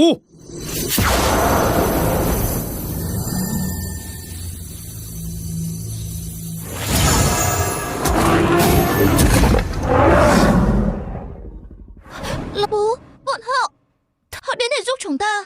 Anh là tông chủ của họ sao? Có lẽ lúc trước khi đối phó Thất Nguyệt Linh Lung, anh không áp chế luồng khí tu vi nên bị đại trưởng lão Thiên Ngoại Thiên phát hiện. Cảm nhận được xiềng xích của anh đã phá bỏ nên mới xuống hạ giới nghênh đón. Như vậy cũng tốt, đỡ tốn bao nhiêu công sức. Nhưng chuyện này về rồi anh sẽ nói với em sau. Đương nhiên em cũng nên xem chiêu thức của họ. Việc này sẽ giúp ích cho sự tu hành của em. Ồ vâng, được ạ. Ngươi sao lại có thủ đoạn như vậy?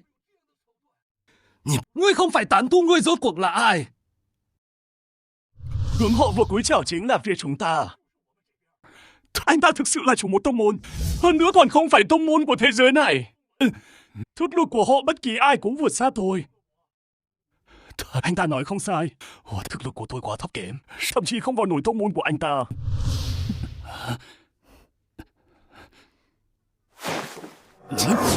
Ta đã cho phép các người chạy chưa?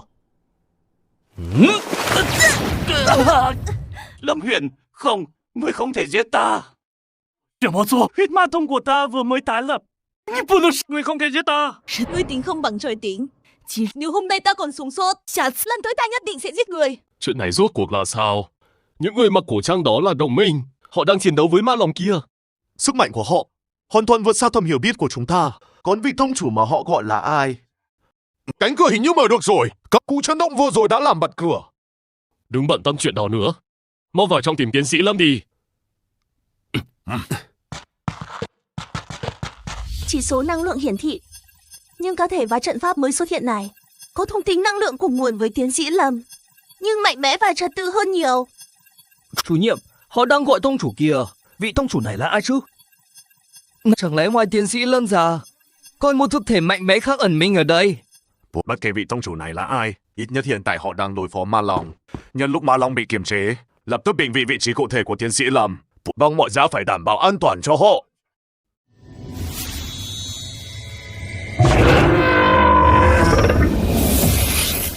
Bố ơi, biết bố định xử lý bọn chúng thế nào? Giết ta đi. Tiểu thiên thế giới này cũng phải trôn cùng. Ha ha ha, Lâm Huyền, không phải ngươi có lòng từ bi sao? Với tu vi của hai ta, nếu giết bọn ta, thiên nguyên sẽ tan biến. Tiểu thiên thế giới này không chịu nổi đâu. Lúc đó chúng sinh sẽ lầm than đấy. Nếu ta muốn giết các ngươi, cần gì phải đợi đến bây giờ? Ta biết rõ thân phận các ngươi đặc biệt, không thể chết ở thế giới này. Nhưng ta sẽ phái người giải các ngươi vào Thiên Lao Vân Miếu Tiên Tông, ngày đêm dùng lôi hỏa thiên phạt tra tấn, chỉ cho đến khi chân linh tan nát mới thôi. Không, đừng mà. Xin ngài tha cho chúng tôi. Lâm Huyền, nơi này vẫn còn quân bài tẩy của bọn ta. Làm việc gì cũng nên chừa đường lui. Nếu không ngươi sẽ hối hận đấy. Lâm Huyền, ngươi sẽ phải hối hận. Tất cả những gì ngươi trân quý trên tiểu thiên thế giới này và cả con gái của ngươi nữa đều sẽ bị chôn vùi cùng bọn ta. Thế gian này sau này ra sao đã không còn liên quan đến các ngươi nữa.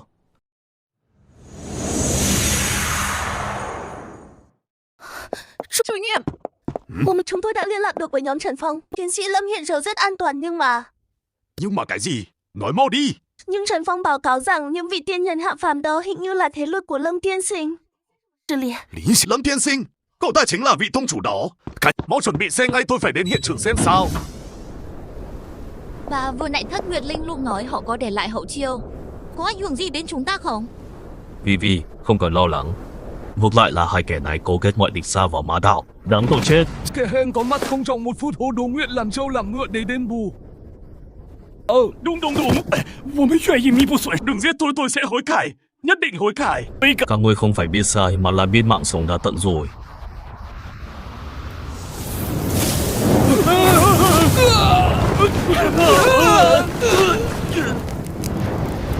Người tu hành nên thương xót thế nhân, giữ vững bản tâm.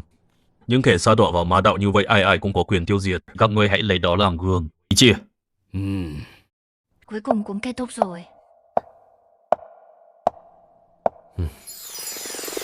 Tông chủ đã phá vỡ xiềng xích trở lại cảnh giới vô thượng. Giờ đây ma vật đã bị tru khử. Đại trưởng lão Vân Miểu Tiên Tông dẫn 3.000 nội môn đệ tử vạn đệ tử ngoại môn cung danh ngài khởi hành về tông. Chúc mừng tông chủ phá vỡ xiềng xích, Trở lại cảnh giới vô thượng.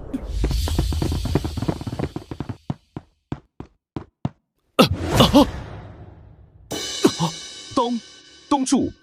Những vị tiên nhân trên trời kia quả nhiên là thế lực của Lâm Tiên Sinh. Trời ơi, Lâm Tiên Sinh thân phận này của anh ấy quá khủng khiếp rồi. Những vị tiên nhân trên trời kia hóa ra đều chỉ là đệ tử của anh ấy. Lộc ba ơi, họ gọi ba là tông chủ. Quả nhiên đúng như ta nghĩ. Lúc đối đầu với Thất Nguyệt Linh Lung hơi thở vẫn bị bọn họ cảm nhận được. Đứng lên đi, ta đã thấu tâm ý các người. 多谢大当主。tông chủ, khi nào chúng ta khởi hành về tông? Không vội, nhân quả ở dưới này chưa dứt. Con gái Vivi của ta mới bước vào đạo lộ, vẫn còn được chỉ dẫn thêm. Chuyện trở về cần phải lùi lại. Tông chủ đại nhân. Ngài ở dưới này còn có con sao?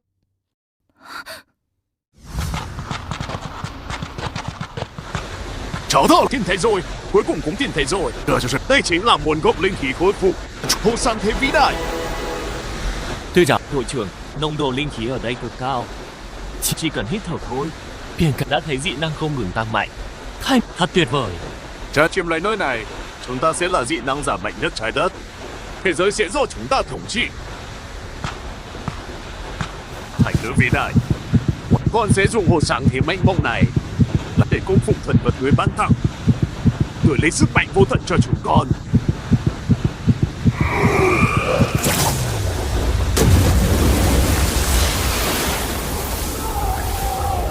Chìm trong hỗn độn mấy ngàn năm, vô chung cuối cùng đã được trọng sinh. Bản tọa sẽ khiến tiểu thiên thế giới này trở thành tế phẩm cho sự phục sinh của ta. Tông chủ vị này là hậu duệ của ngài sao? Vì không phải con ruột của ta, nhưng còn hơn cả ruột thịt. Tông chủ, những hàng vạn đệ tử trong tông đang mong ngóng ngài. Hải Lâm rốt cuộc là nhân vật thế nào? Những nhân vật như tiên nhân trên trời kia hóa ra đều là đệ tử của ngài ấy. Chủ nhiệm Lưu vội vã đến đây, có chuyện gì vậy? Ngài Lâm chỉ là nghe tin ngài sắp đi. Tôi đến để tiễn ngài. Ngài nhất định đường đi mà một trụ cột vững chắc, nhưng ngài chỉ cần ở lại, không cần lo lắng bất kỳ sự cố nào. Anh cứ yên tâm đi, ta tạm thời chưa có ý định về tông. Ngài không định rời đi sao? Tông chủ, ngài thật sự không định về tông sao? Vivi có chấp niệm quá sâu với thế giới này, lúc này không thể rời đi cùng ta. Với tư cách là người cha, ta cần thực hiện trách nhiệm của mình cho đến khi con bé quyết tâm ra ngoài khám phá. Bố sẽ vì con mà ở lại sao? Cốt là con gái ta, không tốt với con thì tốt với ai? Tông chủ, như đây đã là quyết định của ngài, chúng ta đương nhiên tuân mệnh. Quả đen kỳ trời cũng tối sầm lại rồi, chuyện này là sao? Mau rời đi! Tôi cảm thấy không khống chế nổi bản thân nữa. Tôi cũng vậy! Mọi người mau rời đi! Đây là ma khí xâm thực. Lạ thật, nếu là ma khí tại sao Vivi không có gì bất thường? Bố, chuyện gì đang xảy ra vậy? Có lẽ nguồn linh khí của thế giới này đã có vấn đề. Đây là quân bài tẩy thất Nguyệt Linh Lung để lại sao? Xin ngài Lâm hãy ra tay cứu lấy họ với. Bố ơi!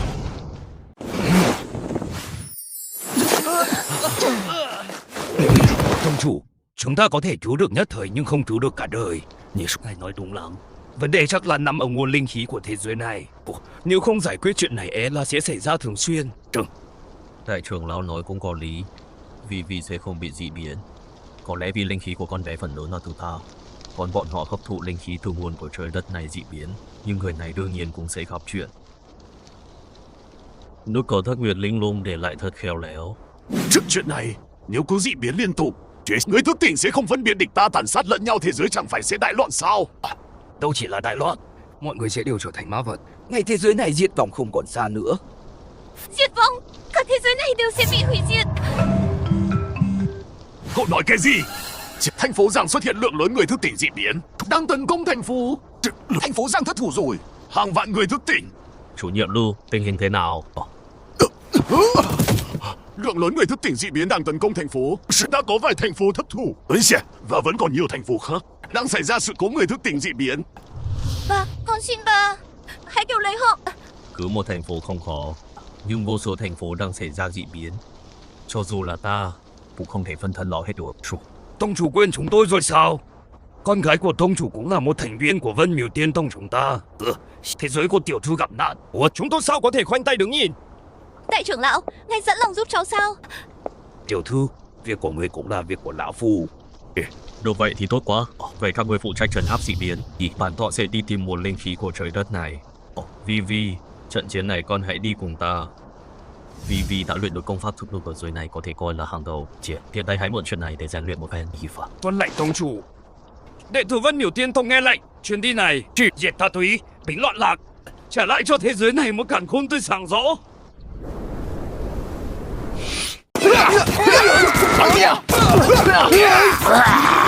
Hủy diệt đi, hãy hiến tế tất cả cho chủ thượng. Lý số ngươi làm tốt lắm, là một kẻ tôi tớ xứng đáng. Đợi đến khi tiểu thế giới này bị tiêu diệt, ta sẽ cho phép ngươi theo chân ta chinh chiến khắp vạn thế giới. Chỉ nguyện vì chủ thượng dốc sức bền chết. Thực lực của ta vẫn chưa hồi phục tạm để hồ sáng thế nghỉ ngơi. Các ngươi phải dốc sức chinh chiến, tiêu diệt sạch mọi sức mạnh không thuộc về chúng ta.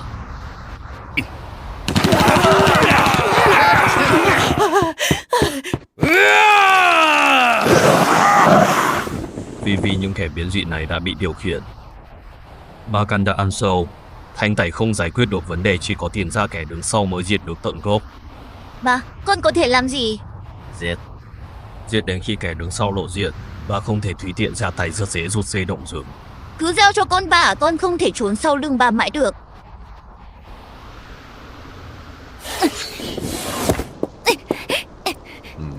Vẫn còn kẻ ngoan cố, vẫn còn kẻ ngoan cố. Con không còn là đứa con gái chỉ biết trốn sau lưng ba nữa. Trong vô vàn lần tuyệt cảnh, con đã có được sức mạnh để tự mình gánh vác. Giờ hãy để con bảo vệ bình minh. Ngài Ha Diên, hãy để chúng ta xé xác kẻ ngu xuẩn ngạo mạn này, hãy ăn mừng ngày chủ thượng giáng thế.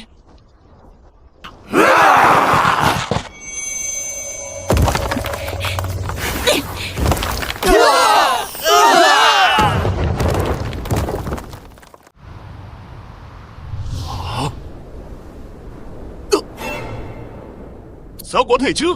Đánh bại thuộc hạ của ta dễ dàng như vậy. Người thức tỉnh cấp S. Nhưng cho dù là cấp S thì đã sao? Dù sao chủ thượng đã ban cho ta sức mạnh cực hạn của thế giới này.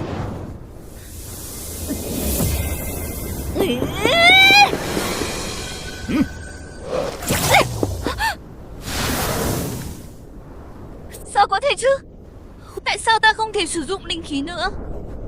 Ta đã nắm giữ nguồn gốc linh khí, đủ để áp chế mọi linh khí ở thế giới này. Ngươi có mạnh đến đâu cũng chỉ là kiến thôi. Nguồn gốc linh khí? Đây chính là điều bố đã nói kẻ đã nhúng tay vào nguồn linh khí. Bây giờ, hãy đón chào vị vua của các người.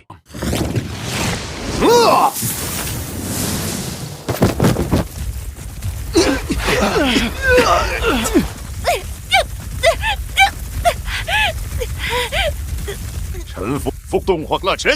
Bản tọa thấy ngươi là người thức tỉnh đỉnh cao, giết đi thì thật đáng tiếc. Hãy quy thuận dưới chống chủ thượng có thể bảo đảm cho ngươi vinh hoa phú quý. Tuyệt đối không thể nào. Cần vâng. Vậy thì chết đi. Thứ ba.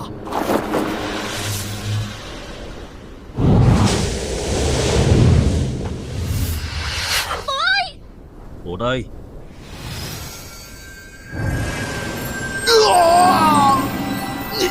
Ngươi là ai? Bỏ hoài là phá hỏng kế hoạch của chủ thượng. Ngươi sẽ chết không còn chỗ chôn. Sắp chết còn dám đe dọa bản tọa. Tức là lần này chỉ bắt được con rối. Kẻ hung thủ ô nhiễm nguồn linh khí không phải hắn. Sức mạnh yếu ở thế này, rất nguồn công lần này bắt gọn một bè. Chủ thượng cứu mạng. Chủ thượng sao có thể như vậy? Đáng đo như lẽ nào ngài bỏ rơi tín đồ trung thành nhất sao? Nguồn thiên ma vĩ đại. Tôi đã làm gì thế này? Tôi bị khống chế rồi. Đa tạ đại nhân đã cứu mạng. Bố, lần này con làm tốt chứ? Con gái ta đương nhiên là giỏi nhất. Vì để lúc về rồi. Kẻ vô rồi không phải hung thủ. Sự việc vẫn chưa giải quyết xong.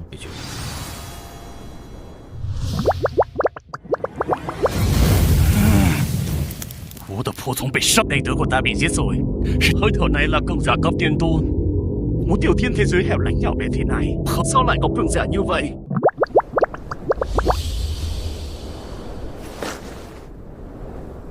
Dasco, ngươi thông thuộc tin tức về tiểu thế giới này.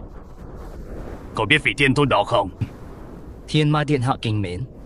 Người này tên là Lâm Huyền Thánh Nữ, chính là bị hắn giết. Còn người phụ nữ bên cạnh hắn là con gái của hắn. Nghe nói hắn cực kỳ yêu thương con gái, hết mực che chở. Sức Thánh Nữ. Chuyện duy nhất cô ta làm đúng chính là đánh thức ta dậy. Ý chỉ ngươi nói vị tiên tôn đường đường lại tham liên hồng trần ngu xuẩn. Con cái chỉ là gánh nặng trên đường tu hành. Trụi. Chủ thượng dựa vào sự coi trọng con gái của Lâm Huyền. Chỉ cần bắt được con gái hắn tự khắc sẽ khiến hắn phân tâm rối loạn không kịp trở tay. Thú vị này, tiên tôn đường đường lại sa sút thế này. Việc bắt bớ giao cho ngươi làm, bản tọa tự có tính toán.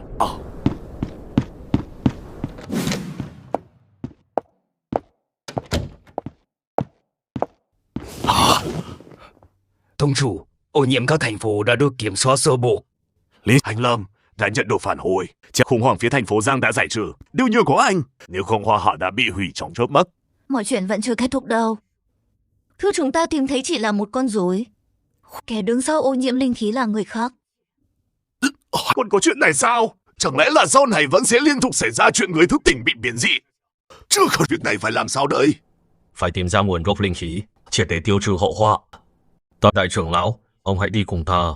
Các đệ tử khắp tản ra các nơi, trấn áp biến dị, duy trì trật tự giới này. Chỉ tuân lệnh tông chủ. Cảm ơn anh Lâm đã ra tay giúp đỡ. Nếu không nhờ có anh, tôi thật sự không biết phải làm sao nữa. Không sao, chỉ là ta thấy hỗn loạn. Thiên ma đại loạn 1000 năm trước tại sao lại xuất hiện ở thế giới này? Thiên ma!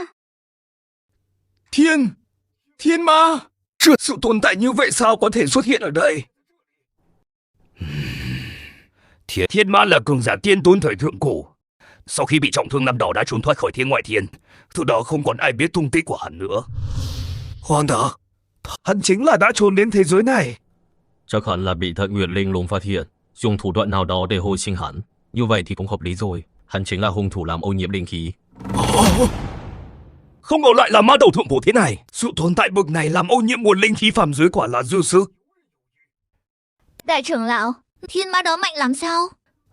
Tất nhiên rồi, ngàn năm trước thiên ma vốn là sự tồn tại cùng cấp bậc với tông chủ.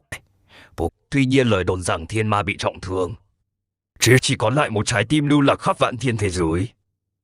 Xem ra đã rơi vào tay Thất Nguyệt Linh Lung rồi. Đại trưởng lão, đến lúc xuất phát rồi, phải nhanh chóng tìm ra nguồn linh khí. Xin tuân lệnh tông chủ. Thực lực của Vivi đã là đỉnh cao của thế giới này. Nhưng trong đại thiên thế giới vẫn chưa coi là cường giả. Thế giới này lại có cường giả tiên tôn ẩn náu. Ta phải giúp con bé thêm một tay mới được. Vivi, công pháp tu luyện thế nào rồi? Lão ba ơi, con cảm thấy dường như đã chạm đến cổ trai rồi. Sư sống kể từ sau khi giao chiến với người thức tỉnh biến dị, công pháp này đã đạt tới một điểm giới hạn. Con không thể tiến bộ thêm chút nào nữa. Nhanh vậy sao? Quả nhiên trước đây ta nghi ngờ Vivi có thể chất đặc biệt. Đúng là như vậy thật. Người bình thường muốn tu luyện đến đỉnh cao, không tránh khỏi mấy chục năm luyện đợt. Mà Vivi lại tiến bộ thần tốc như vậy. Lão ba ơi, lẽ nào thiên phú của con chỉ dừng lại ở đây sao? Chắc hoàn toàn ngược lại. Thiên phú của con ở đại thiên thế giới cũng là hàng đầu. Sở dĩ không thể tiến thêm được nữa là do sự trói buộc của thiên đạo nơi này. Con đã đứng trên đỉnh cao thực lực của thế giới này rồi. Nếu muốn tìm kiếm sự tiến bộ, thì ba cần phải từ bỏ mọi thứ ở đây, để đi đến thiên ngoại thiên. Lão ba ơi, con sẵn lòng đi cùng bà, nhưng không phải lúc này. Đất nước của con vẫn còn đang gặp nguy hiểm. Con không thể rời đi như thế này được. Tâm ý của con ba hiểu rõ. Thế nên bà quyết định giúp con thêm một tay.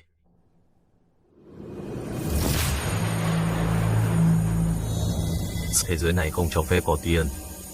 Mà hôm nay ta sẽ thực hiện chuyện nghịch thiên này. Phá tan sự trói buộc của thiên đạo giúp con đắc đạo thành tiên.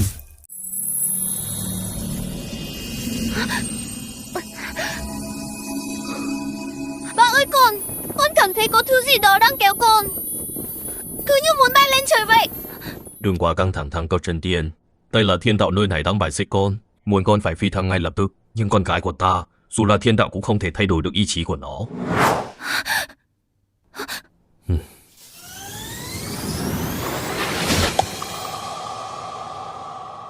Đây chính là đại thiên thế giới sao? Đẹp quá.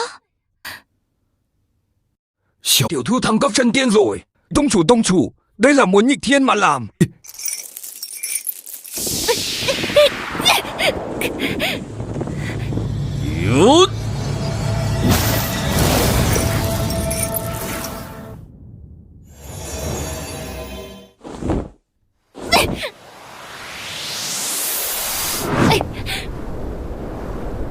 Ba ơi, ba nhìn kìa, ba xem, con cũng có thể xuyên qua vạn giới rồi.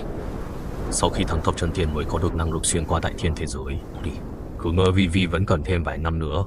Không ngờ thiên phú của con bé lại đáng sợ như vậy. Vivi, nhớ kỹ đây, đừng bộc lộ toàn bộ thực lực chân tiên ở thế giới này. Nếu không thiên đạo sẽ cưỡng chế con phi thăng lần nữa. Lúc đó đến cả ta cũng không thể ngăn cản được.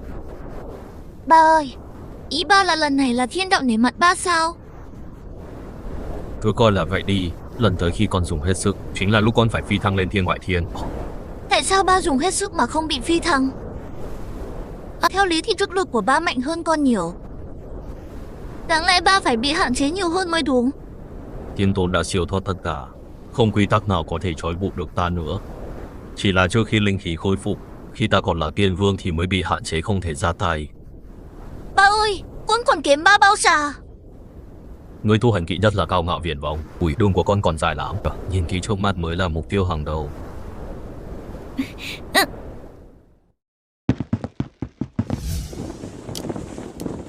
Tình hình nghe ngóng thế nào rồi? Người phụ nữ đó có ở trong tòa nhà này không? Theo quan sát Lâm Vi ngày đêm tu luyện trong tòa nhà, người đàn ông trung niên bên cạnh cô ta không có ở đó, hình như có việc bận mấy ngày nay rất ít khi quay về. Tốt lắm, giờ tay ngay đi bắt sống Lâm Vi dâng cho chủ thượng.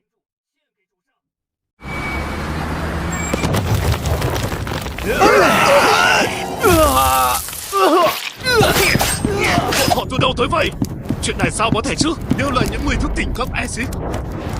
Nhìn khắp thế giới này cũng không tìm đâu ra nhiều người thức tỉnh đỉnh cao như vậy.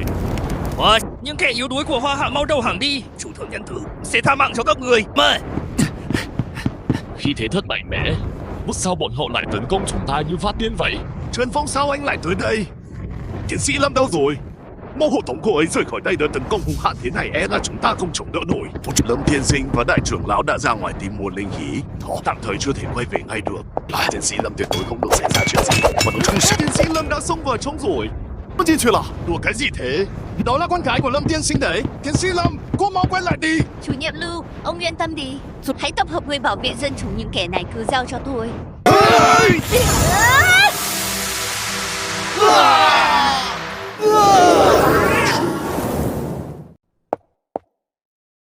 Chuyện này, tiến sĩ Lâm đã đánh lui bọn chúng rồi.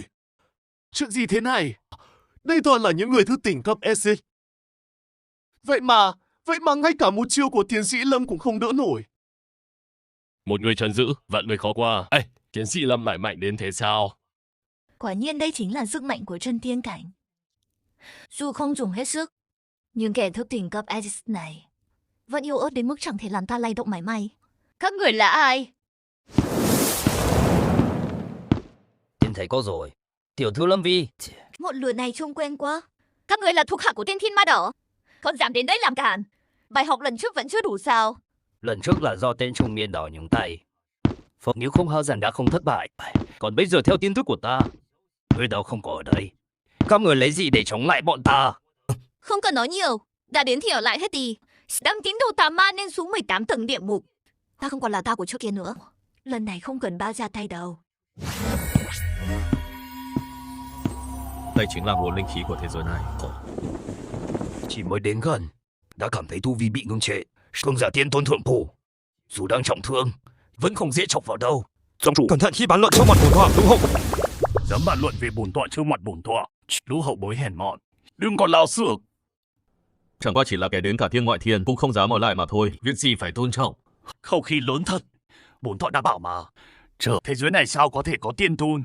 Hóa ra là từ thiên ngoại thiên xuống đây. Nhưng ngươi còn biết, nơi này chính là thiên la địa võng dành cho ngươi. Ta nghe nói ngươi còn có một đứa con gái ở tiểu thiên thế giới này, tiên tôn đường đường lại tham luyến hồng trần, thật là nực cười. Đặng chế tông chủ không cần lo lắng. Lão phu lập tức quay về cứu tiểu thư. Đi ngươi hãy nhìn xung quanh mình xem.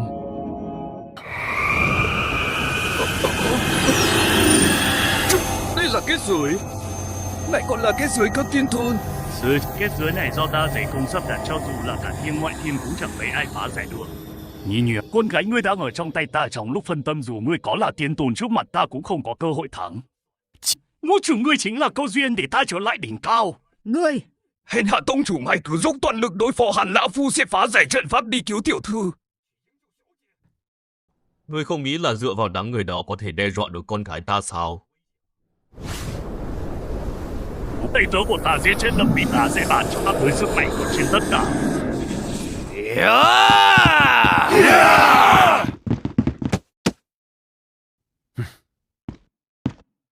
Lý Hậu, anh định làm gì? tiến sĩ Lâm đang gặp nguy hiểm, dù thực lực tôi bình thường bớt, chỉ cần tôi còn một hơi thở tiến sĩ Lâm sẽ không thể chết được. Nhưng không sao, chúng ta xứng với sự giúp đỡ của Lâm tiên sinh. Ha ha ha, nói hay lắm vậy thì tính thêm cả tôi nữa. Còn có tôi thêm cả tôi nữa. Xả thân vì quốc nạn, Lâm tiên sinh tôi và cả Hoa Hạ Phải để ngài thấy được chúng tôi không phụ sự giúp đỡ của ngài. Chúa, Đạo đức cái gì chứ? Niềm tin cái gì chứ? Chỉ có sức mạnh mới là thật nhất. Để các ngươi mang theo cái gọi là niềm tin đó tất cả chết hết đi. Kẻ phải rất là ngươi.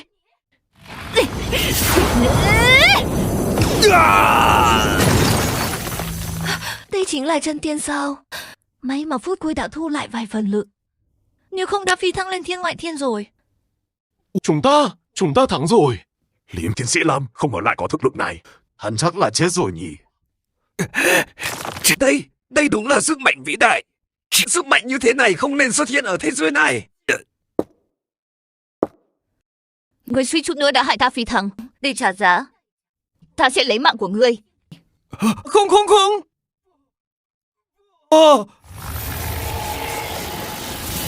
Chân tiên tiểu thiên thế giới sao có thể sinh ra chân tiên, chẳng lẽ là ngươi? Ngươi dám đối đầu với thiên đạo, giúp con gái ngươi thẳng cấp chân tiên. Ta đã nói rồi, các ngươi luôn coi thường con bé. Con gái của ta tu luyện chưa đầy nửa năm, chỉ đã thăng cấp chân tiên. Ngoài sự giúp đỡ của ta, thiên phú của nó cũng là vạn năm có một.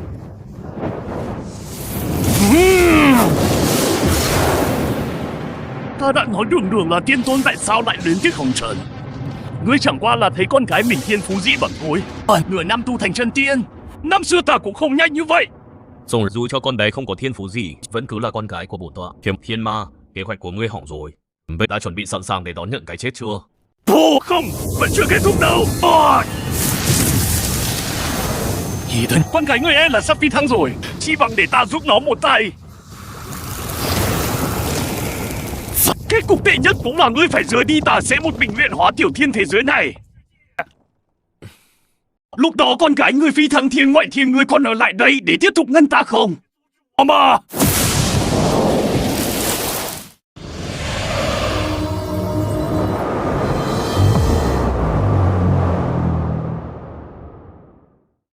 Chuyện gì đã xảy ra thế? Tên này sao bỗng nhiên lạ thế? Không, hắn chết rồi. Kẻ đang chiếm xác này là thiên ma. Thân xác phạm nhân thật yếu đuối, đến sức mạnh thiên tiên cũng không chịu nổi. Bố của trên nhưng chân tiên cũng đủ để ngươi dốc sức rồi. Ngươi nhất định ép ta phi thăng sao? Lâm Huyền nếu không rời khỏi tiểu thế giới này, quang trọng chiến世界, sao ta có thể khôi phục thực lực? Hơn nữa, nếu bắt được ngươi, ta không tin rằng ngươi còn dám động thủ.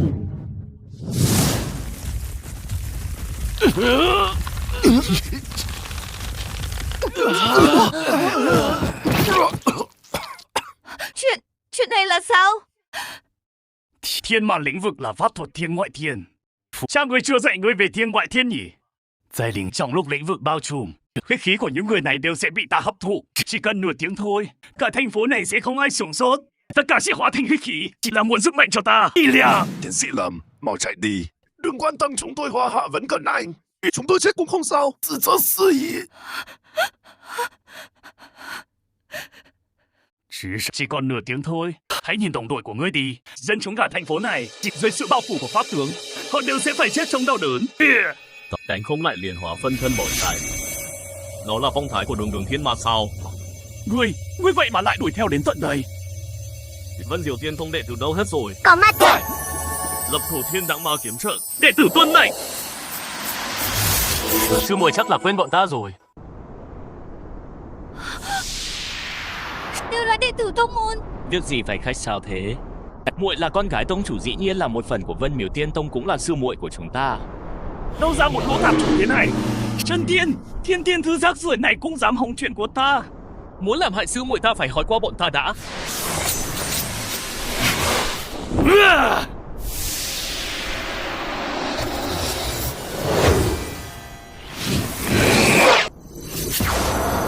Tu sĩ của thiên ngoại thiên ở dưới này không thể phát huy hết thực lực. Lũ rác rưởi các ngươi cản được ta bao lâu?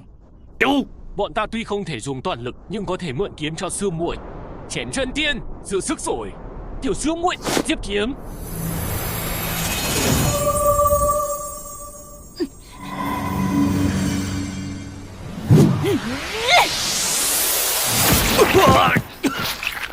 Lũ rác rưởi, một lũ rác rưởi phá hỏng chuyện tốt của ta.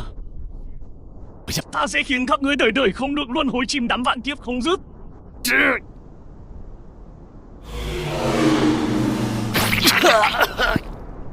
Thiên ma người thua rồi. Thật nực cười. Rồi nếu là ngàn năm trước vạn hóa thiên ma môn của ta còn đó, sao có thể như vậy? Chuyện cô đã qua tựa như mây khói. Nay đại thiên thế giới là lúc Vân Miểu Tiên Tông hưng thịnh. Cái gọi là ma môn đã sớm bị chính đạo tiêu diệt. Tông chủ con gì nói nhiều mau chém chết tên này. Xéo. Chém ta sao? Đúng là hão huyền.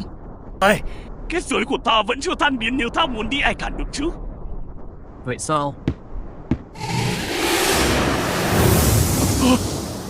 Ngươi xem, kết giới này có cản được bổn tọa không? Đùa? Đùa cái gì thế? Kết giới này do bổn tọa dốc toàn lực ngưng kết. Cho dù là tiên tôn thì cũng không thể phá giải nhanh như vậy. Hắn rốt cuộc đã dùng thủ đoạn gì? Không được, mình phải rời đi ngay. Giờ mới muốn đi sao? E là đã quá muộn rồi.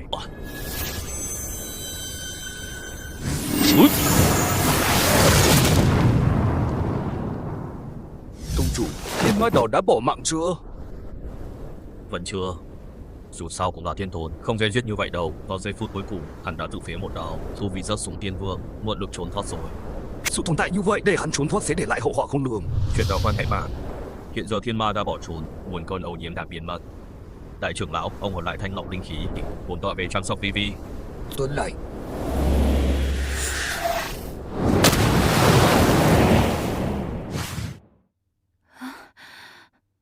Liêm tiến sĩ Lâm, có thể thế nào rồi? Chúng tôi có thể làm gì cho anh? Đừng lo cho tôi, chỉ là kinh mạch bị tổn thương thôi. Nghỉ ngơi một chút là hồi phục được. Không đơn giản chỉ là tổn thương kinh mạch đâu. Ba về rồi. Thiên ma sao rồi ba? Thiên ma trốn thoát rồi, nhưng chuyện ô nhiễm linh khí cuối cùng cũng giải quyết xong. Đại trưởng lão đang thanh lọc nguồn cơn. Sau đêm này sẽ không còn chuyện biến dị nữa. Tốt quá, nỗ lực của chúng ta không uổng phí. Nhưng toàn bộ thực lực mà anh dày công tu luyện đổ bại lại sắp đổ sông đổ biển rồi. Ô nhiễm cuối cùng cũng được giải quyết rồi, Hoa Hạ có thể yên ổn rồi. Đợi đã Lâm tiên sinh, ngài nói tiến sĩ Lâm làm sao rồi? Đạo cơ bị tổn hại tiên đồ đứt đoạn. Chẳng bao lâu nữa tu vi sẽ tiêu tan, như bình sự vỡ vụn, thương chút một trở thành người phàm. Sao lại có thể như vậy? Bố ơi, ý của bố là sau này con sẽ dần trở thành một người phàm. Nhưng con còn muốn con có thể làm nhiều việc ý nghĩa hơn nữa. Con nữa còn muốn cùng bố đi đến thiên ngoại thiên ngắm nhìn mỹ cảnh của đại thiên thế giới. Bố ơi! Kiếm của các sư huynh không dễ mượn đâu. Con chỉ vừa mới đột phá chân tiên mà dám mượn kiếm của cả một nhóm chân tiên, thiên tiên, thậm chí kim tiên. Lâm tiên sinh cũng không có cách nào sao? Ta là tiên tôn cứu một người thì dễ cứu vãn đạo đồ của một người. Dĩ nhiên cũng không khó. Nhưng chuyện gì cũng có cái giá của nó. Chỉ để xem Vi có chấp nhận cái giá này không. Bố ơi, cái giá là gì ạ? Giới diện. Dùng đạo cơ của một thế giới đổi lấy một mình con. Đại trưởng lão đang thanh lọc nguồn linh khí. Ta có thể luyện hóa nó thay thế cho đạo cơ đã bị tổn hại của con. Và cái giá chính là linh khí tiêu tàn. Thế giới này sẽ một lần nữa trở thành phàm trần. Sao lại như vậy được? Thế giới này khó khăn lắm linh khí mới phục hồi lại, vì một mình con mà phải trở lại làm phàm trần sao? Như vậy thật quá bất công với hàng vạn bá tánh. Trở thành phàm trần cũng chẳng phải chuyện xấu. Tiến sĩ Lâm linh khí phục hồi đã mang đến bao nhiêu tai họa cho thế giới này. Rồi nếu không có cô và Lâm tiên sinh e là chúng tôi đã sớm bỏ mạng trong tai họa rồi. Hóa ra tôi lại muốn quay về lúc trước hơn cái thời đại hòa bình trước kia ấy. Ta sẽ khởi hành ngay chuẩn bị cho việc luyện hóa. Vi, con cứ yên tâm dưỡng thương. Các ngươi hãy nhớ kỹ, ta xưa này không đã ân tình của ai. Lần này lấy đi linh khí của tiểu thiên thế giới các ngươi. Ngày sau Vân Diệu Tiên Tông sẽ phái đệ tử xuống trấn giữ bảo vệ các ngươi vạn kiếp bình an. Tham kiến nhị trưởng lão, sao ngài lại đến đây? Dung tông chủ mãi vẫn chưa về, ta lo lắng xảy ra chuyện ngoài ý muốn, nên đặc biệt tới đây xem xét tình hình thế nào rồi. Tông chủ đã chiến thắng thiên ma hiện tại vì để cứu chữa con gái, đang định luyện hóa nguồn linh khí của tiểu thiên thế giới này để nối lại đạo đồ cho tiểu sư muội. Tông chủ định vì con mình mà luyện hóa cả một tiểu thiên thế giới. Đây là việc xấu tổn hại công đức đấy. Không ngờ ngươi lại định luyện hóa nguồn linh khí. Nói gì mà cứu độ chúng sinh thật là đạo mạo. Thắng hoặc cuối cùng chẳng phải cũng giống như ta sao hy sinh tương lai của một tiểu thiên thế giới chỉ vì đạo đồ của con gái ngươi. Ta này tự chạm một đao, tu vi rất xuống tiên vương. Đều là do tên Lâm Huyền này hại. Giờ ngươi muốn luyện hóa nguồn linh khí, có bản tọa sau có thể để ngươi toại nguyện luyện hóa nguồn linh khí tổn hại công đức, lúc đó sẽ là lúc ngươi yếu nhất. Bản tọa dù có bỏ đi thân xác này cũng phải khiến ngươi vạn kiếp bất phục.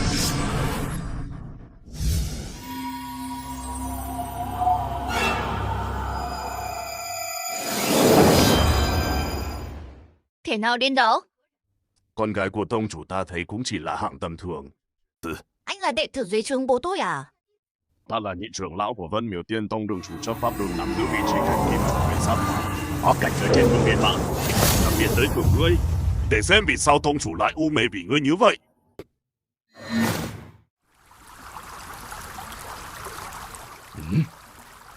Tông chủ, sự ô nhiễm đã được xóa sạch.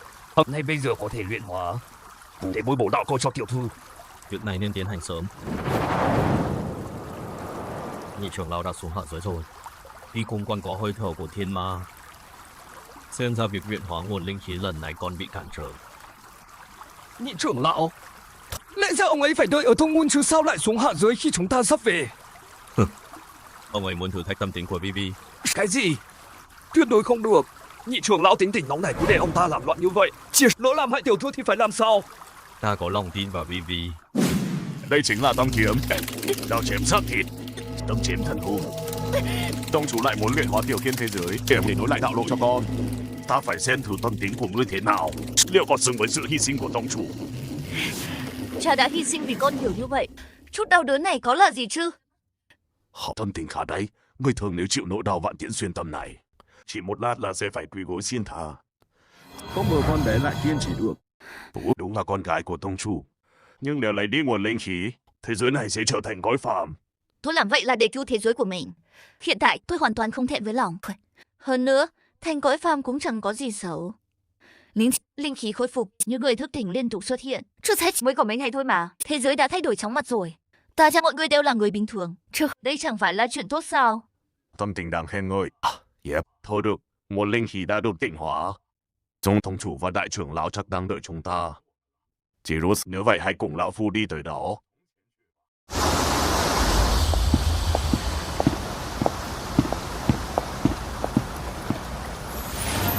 Nhị trưởng lão, con gái ta thế nào? Xin tâm tình đáng khen. Nhưng tông chủ, tôi vẫn không ủng hộ lựa chọn của ngài. Tông chủ là thân và ngọc, sao có thể làm chuyện tốn đức này? Thiên phú của Vivi không nên dừng lại ở đây. Chuyện tông chủ đã quyết, không thể thay đổi. Giơ tay đi.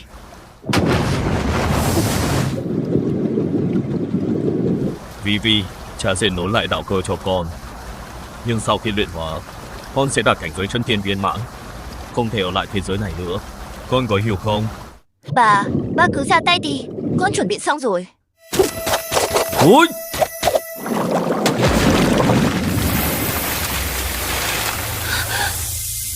Dùng sức mạnh cả một thế giới để đúc nên đạo cơ. Giờ đây, con là sự tồn tại duy nhất của thế giới này. Khi được thiên mệnh yêu ái, từ nay thăng tiến hùn vụt. Thứ được sinh ra từ một thế giới duy nhất. Quả nhiên chạm đến căn bản của một suối. Trực dẫu là thiên đạo, cũng không nể mặt ta. Nhưng thì đã sao? Ta là thiên tôn, không sợ bất cứ điều gì. Rồi đấy, dẫu là thiên tôn, ngươi cũng đã vượt qua giới hạn rồi. Trời đất này, không phải món đồ chơi để các ngươi muốn gì lấy nấy.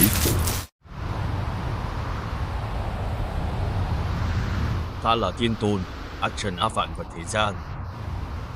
Dẫu là thiên đạo cũng chẳng ngoại lệ khởi kiếm. Chẳng thiên!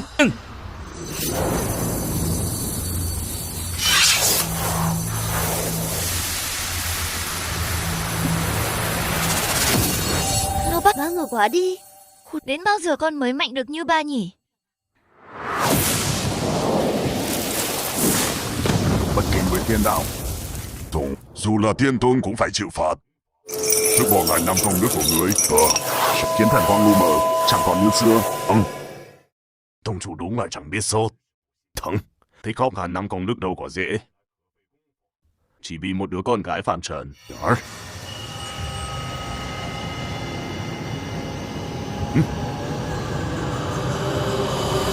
Một sự chờ đợi như ai, bản tọa chờ chính là lúc này. Trước sự Lâm Huyền công đức tiêu giảm, thần thông đình trệ, quân sở, ngươi yêu ớt lúc này chỉ là cá trên thớt.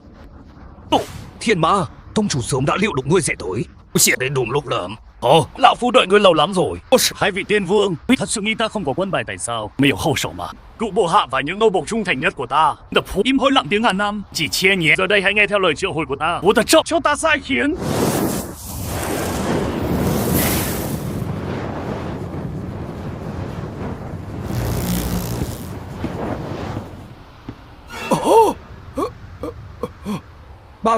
Ba vị tiên vương.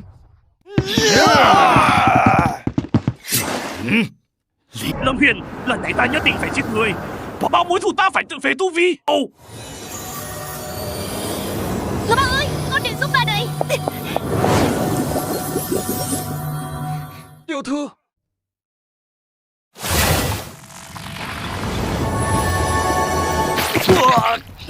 Sao có thể như vậy? Ngươi chẳng phải đã bị tước cổng nước rồi sao? Tại sao vẫn còn sức để phản công? Chi?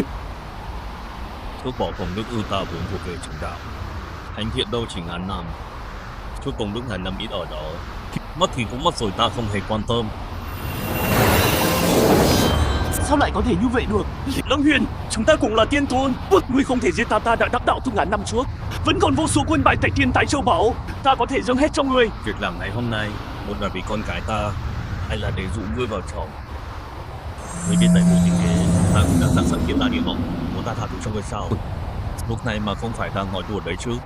Huyền Ác vẫn còn 3 cân đỉnh. Chính ta cũng từng là tiên tôn. Chiến cũng lắm là hy sinh tất cả chỉ là một cái chết mà thôi. Đúng là trong chỗ nào xe. Đại trưởng lão hãy áp giải tên thiên ma này vào thiên lao. Cường giả tiên vương không thể chết ở dưới này. Đất trời nơi đây không chịu được nổi. Chuyện của Vivi vẫn chưa kết thúc. Ta chưa thể thoát thân được. Tuân lệnh tông chủ.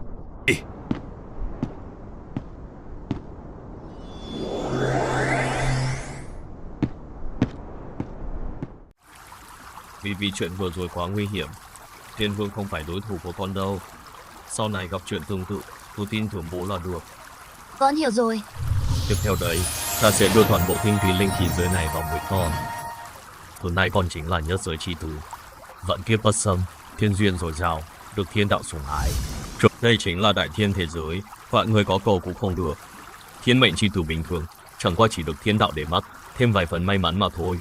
Còn con, mọi sinh linh của thế giới này, một tính của chúng đều thuộc về con. Vận mệnh của thế giới này đã gắn chặt với con rồi. Nói cách khác, những thứ đã biến mất của thế giới này, linh khí, cầu duyên đều được chuyển hết sang người con. Nhận lấy đi.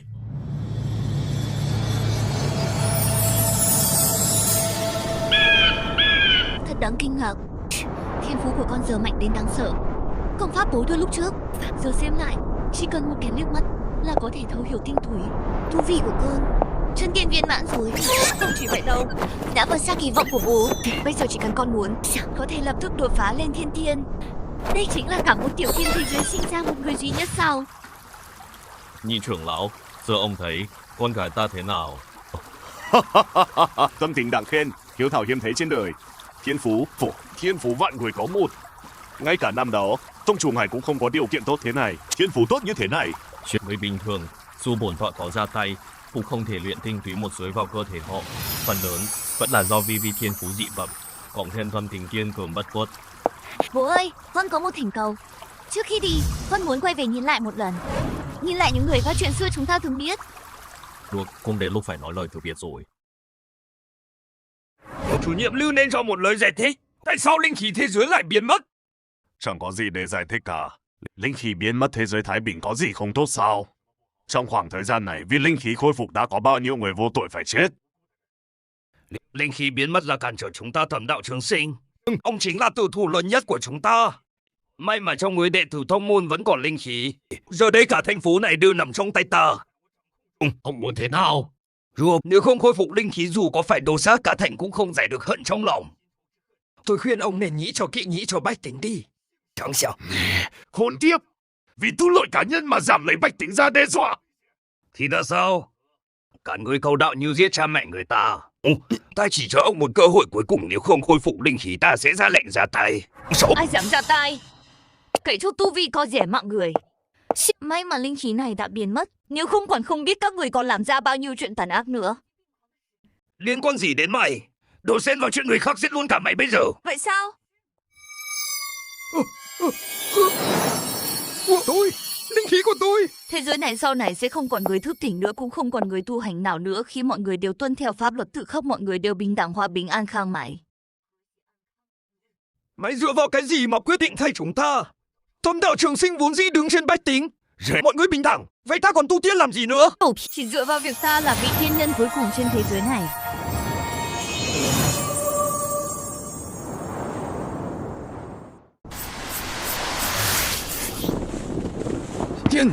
Tiên nhân, hóa ra là tiên nhân. Thế gian thực sự có tiên, tại sao lại không cho chúng tôi tu hành nữa? Ta đã nói rồi, thế giới này không được có tiên. Tiến sĩ Lâm, cô sắp đi rồi sao? Vâng, thưa chủ nhiệm Lưu, thế giới của chúng ta đã không còn nguy hiểm bên ngoài nữa. Tôi sẽ cùng ba đi đến chốn thiên ngoại thiên này để ngắm nhìn mỹ cảnh của đại thiên thế giới. Cô còn quay lại không? Tiến sĩ Lâm, cảm ơn những đóng góp của anh suốt thời gian qua. Anh Trần, anh Lý, em cũng rất cảm ơn các anh đã luôn bảo vệ. Sẽ có một ngày chúng ta sẽ gặp lại nhau.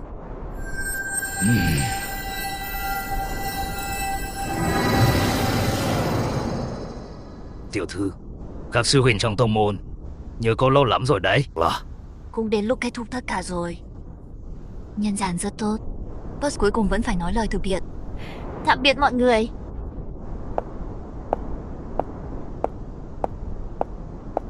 Ba, chúng ta đi thôi. Vẫn còn một việc chưa xong. Điều gì ạ?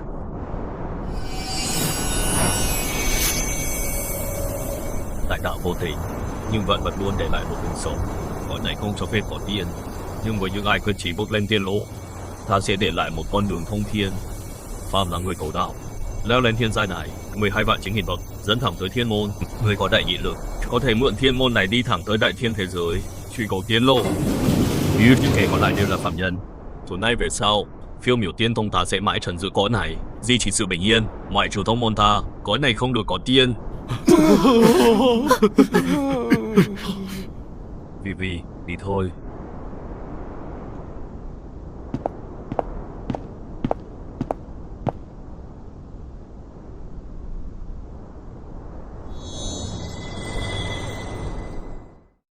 Kể từ sự kiện thiên môn và linh khí toàn cầu tan biến hoàn toàn đã 1 tháng trôi qua, trật tự thế giới cơ bản đã phục hồi. Bộ phận quản lý siêu nhiên các nước đang dần chuyển đổi trọng tâm chuyển sang nghiên cứu lịch sử và hiện tượng dị thường, sắp xếp lại hồ sơ. Các chuyên gia cho rằng xã hội loài người đang bước vào giai đoạn phát triển ổn định hậu linh khí.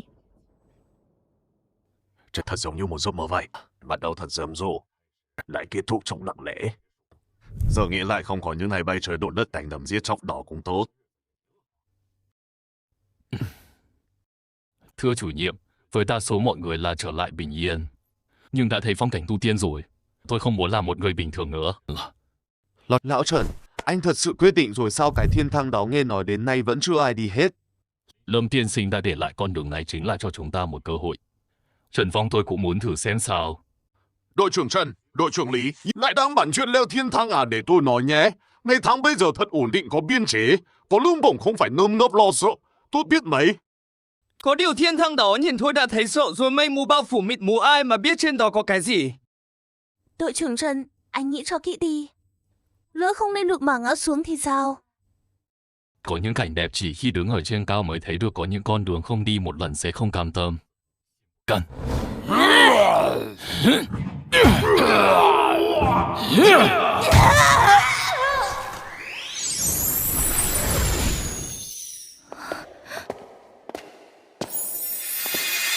Tiến sĩ Lâm, cô đã đi tới nơi cao như vậy.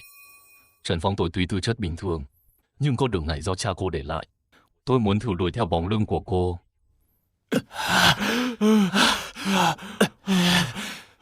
Không xong rồi, đến bậc 300 là cảm thấy linh hồn như bị nghiền nát, căn bản chẳng thấy điểm dừng đâu cả. Không chỉ là thế lực càng lên cao, ảo giác càng chân thực, tâm ma bủa vây khó quá đi mất. Lâm tiên sinh, tiến sĩ Lâm, hôm nay Trần Phong tôi đến xông phá thiên lộ đây.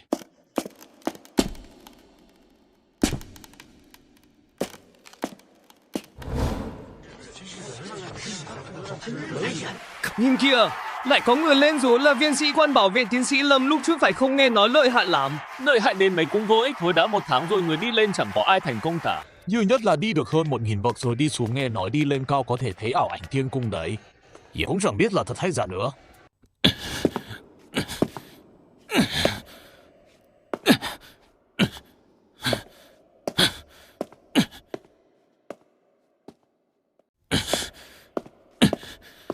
Càng lên cao càng khó leo không được. Mình không thể bỏ cuộc Trần Phong. Mày nhất định làm được.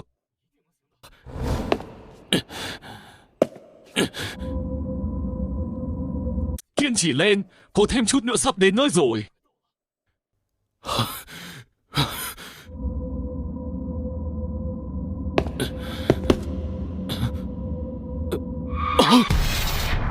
Trần Phong, đi chết đi!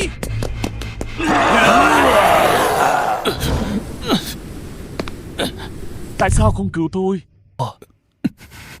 Tại sao không cứu tôi? Chỉ dựa vào tư chất này của mày mà cũng đòi bước lên tiên lộ. Đúng là si tâm vọng tưởng. Xong. Phải lên đó. Lên đó. Nhất định phải lên đó. Mình không thể ngã xuống ở đây. Tiến sĩ Lâm đang nhìn mình. Những anh em đã hy sinh đang nhìn mình. Mạng này là nhặt về được không được. Không được lãng phí.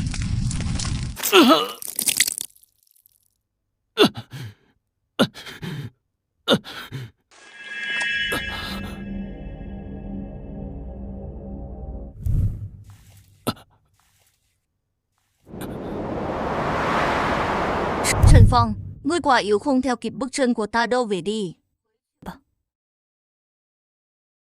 Phản thai nhục thân trung quy là kiến cỏ, hà tất phải cưỡng cầu.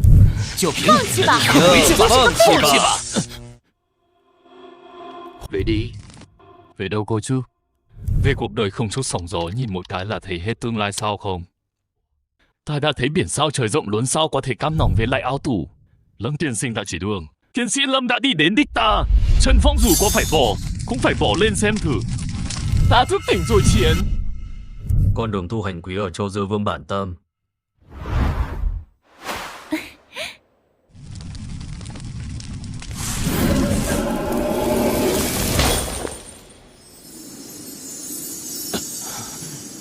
Ta, Trần Phong không tin mệnh, không nhận thua, mạng này tâm này chính là thăng lên trời của ta. Thiên thi.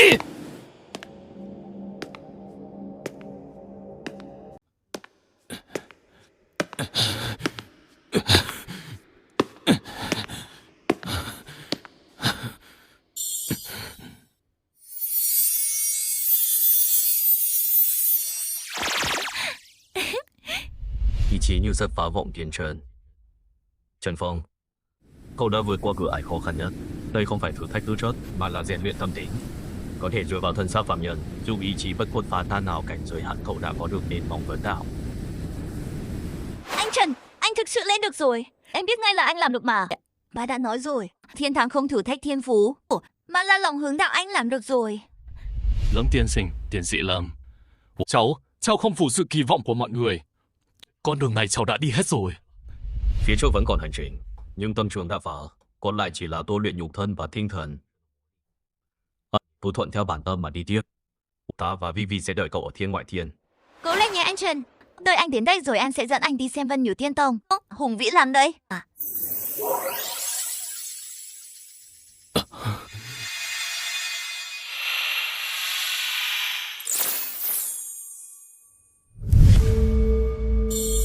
Trần Phong, tôi nhất định không phụ kỳ vọng.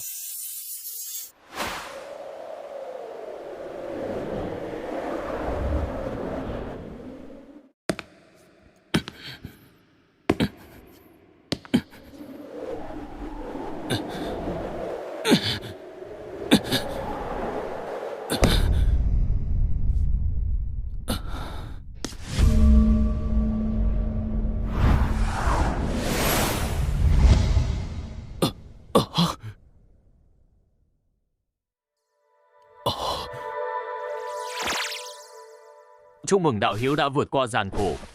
Cuối cùng cũng đến được thiên môn. Ta là đệ tử tiếp dẫn của Vân Miểu Tiên Tông Thanh Phong. Còn ta là Minh Nguyệt, tuân lệnh tông chủ và thiếu tông chủ. Chờ đợi ở nơi này. Đạo hữu có phải là Trần Phong? Tại hạ Trần Phong, bái kiến hai vị tiên trưởng.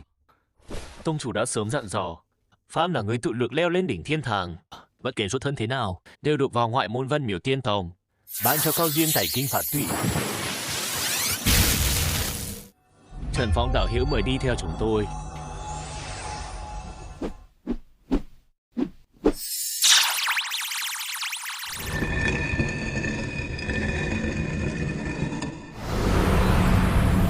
Đây là lối đi tiếp dẫn. Vượt qua nó chính là Thiên Ngoại Thiên Thực Thụ, nơi Vân Miểu Tiên Tông tọa lạc. Tạm biệt nhân gian. Hành trình mới bắt đầu rồi.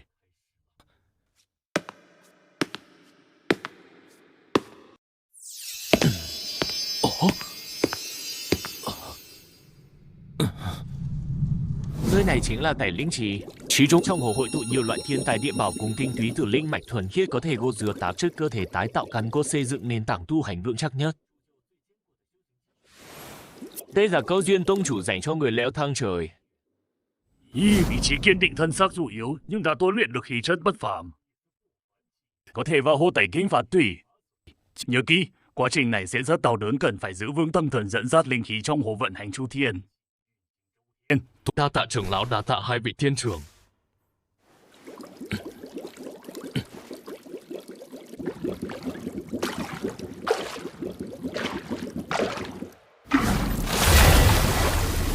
Mình làm được, nhất định phải được.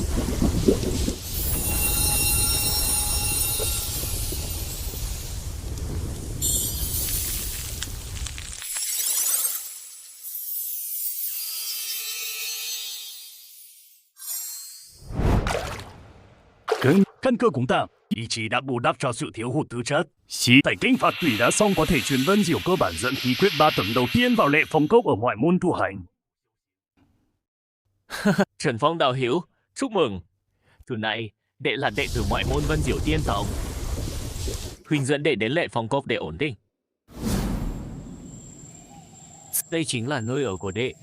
Hoặc đệ tử ngoại môn cần hoàn thành nhiệm vụ tông môn để đổi lấy điểm cống hiến dụng, đổi lấy công pháp, đan dược, chỉ dẫn. Mấy huyện đâu mỗi tháng có trưởng lão giảng đạo công khai, nhất định phải lắng nghe. Chưa, đây là ngọc bài thân phận và vật tư cơ bản. Đa tạ Thanh Phong sư huynh. Không cần khách sáo. Thiếu tông chủ trước khi bế quan có nhắc đến đệ, dặn dò chúng ta chiếu cố đệ nhiều hơn. Nhưng đệ phải biết trong Tiên Tông cuối cùng vẫn lấy thực lực làm trọng.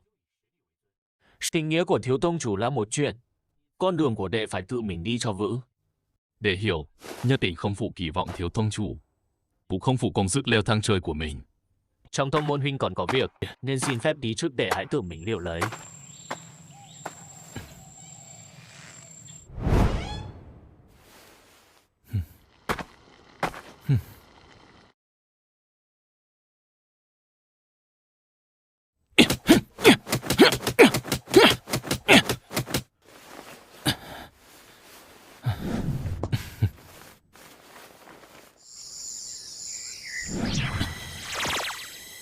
Nhìn kìa, chính là tên Trần Phong từ hạ giới bỏ lên đấy.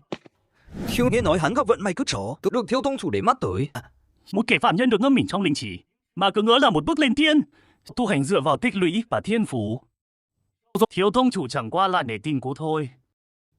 Dựa vào cái gì mà tôi phải khổ cực ở ngoại môn suốt 5 năm, lại chẳng được chú ý bằng một tên phạm nhân hạ giới mới đến. Nhớ tài nguyên của thiếu tông chủ cho tôi. Cũng anh thiếu tông chủ xuất quan.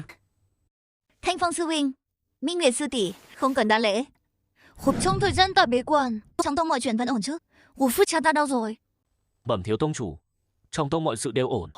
Chỉ là tháng trước tông chủ cảm nhận được biến động bất thường từ phía Thái Cổ Khoáng Khanh, đã đích thân đến đó thám thính, đến nay vẫn chưa về. Đại trưởng lão đã đến ngoại vi Khoáng Khanh để tiếp ứng và xử lý các công việc liên quan. Hiện tại sự vụ trong tông do nhị trưởng lão tạm quản. Thái Cổ Khoáng Khanh, chẳng phải nơi đó đã bị bỏ hoang từ lâu, lại còn phong ấn ma khí thượng cổ sao? Chả đích thần đi. Xem ra chuyện không hề nhỏ. Nhị trưởng lão tính tình nóng nảy, mấy chút không xảy ra rắc rối gì chứ? Rằng nhị trưởng lão quản lý rất nghiêm, nên cũng không có chuyện gì. Chỉ là vị đạo hữu Trần Phong kia đã leo lên đỉnh thiên thang từ nửa tháng trước, hiện đang tu hành tại Lệ Phong Cốc. Anh Trần thật sự lên đây rồi sao? Tốt quá, mau đưa ta đi gặp anh ấy.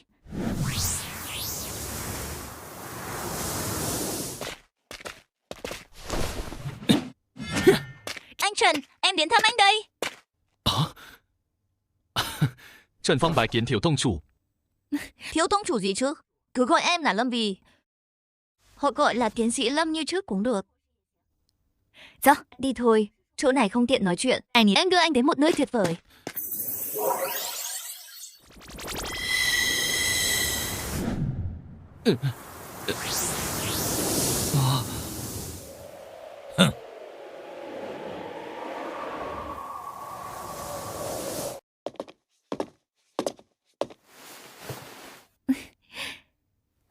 Anh Trần, đừng khách sáo.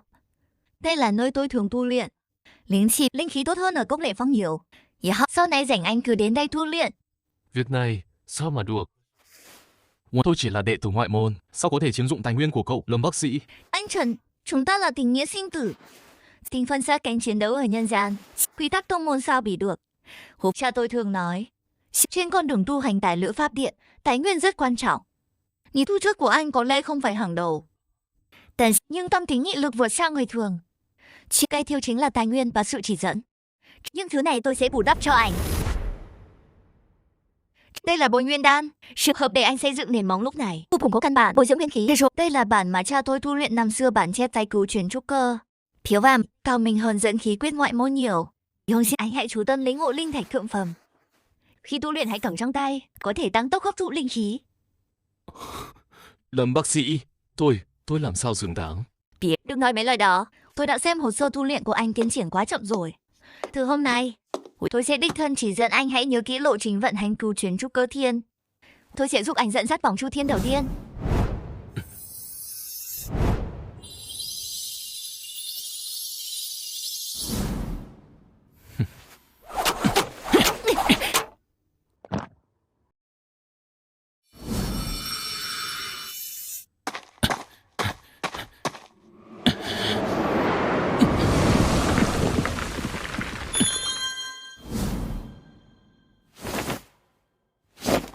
Chỉ là một con số bọ hạ giới.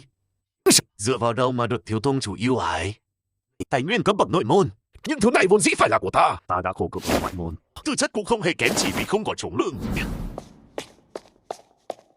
Tất cả là tại hắn. Nếu như không có hắn, thiếu tông chủ đã để mắt đến ta rồi. Tài nguyên sẽ là của ta. Đúng vậy. Chỉ cần hắn biến mất, hoặc khiến hắn phạm đại tội. Nghe gì chưa? Phía cấm địa hậu sâu này, mấy đêm trước hình như có gì đó bất thường. Khí đen bao phủ đáng sợ thật đấy. Đây cũng nghe sư huynh tuần đêm nhắc tới. Nhưng hôm sau nhị trưởng lão đã đích thân kiểm tra. Suốt nói là phong ấn thượng cổ đã lâu đời, biết có chút lỏng lệ do gì một chút ma khí. Hiện đã được gia cố lại rồi. Nhị trưởng lão còn nghiêm lệnh, tất cả đệ tử không được lại gần phạm vi trăm dặm hậu sơn. Kẻ vi phạm sẽ bị phạt nặng. Chuyện đó là đương nhiên, cấm địa mà không phải chuyện đùa đâu. Đi thôi, đến giờ giao ca rồi. Bảo là cấm địa, ma khí, phong ấn lỏng lẻo. Nếu Trần Phong vô tình xông vào cấm địa, bị nhiễm ma khí hoặc gây ra hỗn loạn gì đó, hắn chắc chắn sẽ bị trừng phạt nặng, thậm chí là bị đuổi khỏi tông môn. Lúc đó, đệ tử Triệu Viêm có việc quan trọng bẩm báo nhị trưởng lão. Đệ tử phát hiện sư đệ Trần Phong dạo này hành tung bí ẩn, thường xuyên lui tới nơi hẻo lánh sau núi. Đệ tử lo lắng hắn có mưu đồ với cấm địa sau núi. Dù sao hắn cũng đến từ hạ giới, có lẽ không hiểu quy củ lại được thiếu tông chủ hết mực yêu ái, là sẽ nảy sinh lòng kiêu ngạo. Trần Phong, cái thần nhóc Lê Thiên Thăng đó sao? Bản tọa biết rồi. Ngươi lui xuống đi, không được bàn tán sảng bậy với đồng môn. Vâng, đệ tử xin cáo lui.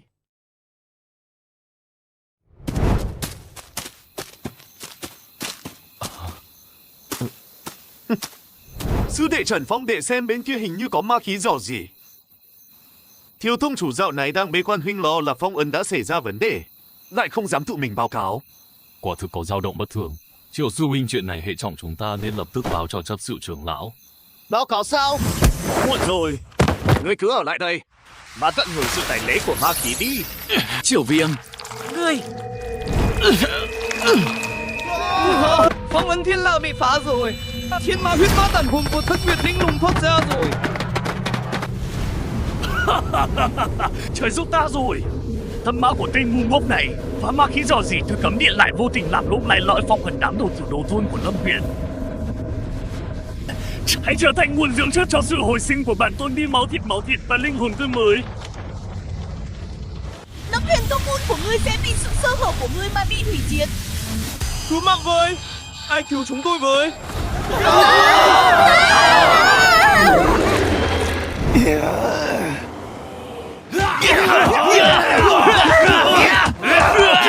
Không được, mình không thể chết ở đây thế này. Cuộc sống tốt đẹp ở thiên ngoại thiên của mình mới chỉ bắt đầu.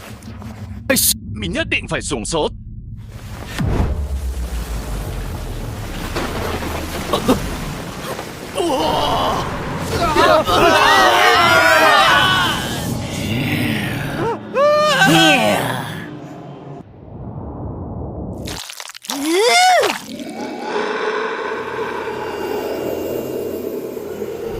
Nhanh lên, nhanh hơn chút nữa. Thiếu tông chủ nghìn vạn lần đừng xảy ra chuyện gì nhé.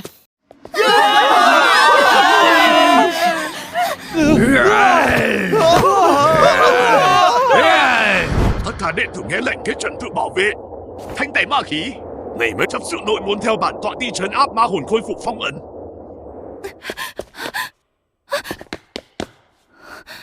Có chuyện gì vậy? Phụ thân và đại trưởng lão không có mặt lại xảy ra đại loạn thế này. Thiếu tông chủ, phong ấn thiên lao đột một bị phá.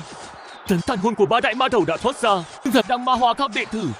Nhị trưởng lão đã đi trấn áp nguồn cơn. Tầm vương đệ tử bị ma hóa quá nhiều, mong chúng ta sắp không trụ được nữa rồi. Một số sư đệ sư muội đã bị ma hóa hoàn toàn, không còn phân biệt địch ta. Sau khi phụ thân trở về tông môn tổ chức đại lễ, Hiếu Hiến lại vì chuyện ở quặng mỏ thái cổ đột ngột xảy ra không kịp tiêu diệt linh hồn ba đại ma đầu. Chẳng ngờ lại cho chúng cơ hội trốn thoát. Thanh Phong sư huynh, Minh Nguyệt sư tỷ, Nghi Chí Trọng lập tức tập hợp tất cả đệ tử còn tỉnh táo, lấy quảng trường chủ phong làm trung tâm, chính xin chỉ một bố trí thanh tâm tịnh bá trận, xem bảo ưu tiên bảo vệ đồng môn chưa bị ma hóa, bớt cách ly những kẻ bị ma hóa anh Trần. Có tôi. Nhìn anh đi cùng ta, chúng ta đi trận khu vực đệ tử ma hóa đông nhất, quầy bụt để tranh thủ thời gian bố trận. Phụ thân không có ở đây, Vân Miểu Tiên Tông sẽ giao ta bảo vệ. Tuân lệnh, thiếu tông chủ. Nghe theo hiệu lệnh của thiếu tông chủ, kết trận diệt ma. Các vị đồng môn, hãy giữ vững linh đài. Mối ma khí đang xâm chiếm tâm trí. Hãy nhớ lại lời dạy của tông môn, nhớ lại tâm nguyện tu hành ban đầu. Không tấn công vào lỗi ma khí, đừng làm hại mạng sống đồng môn. Đã rõ.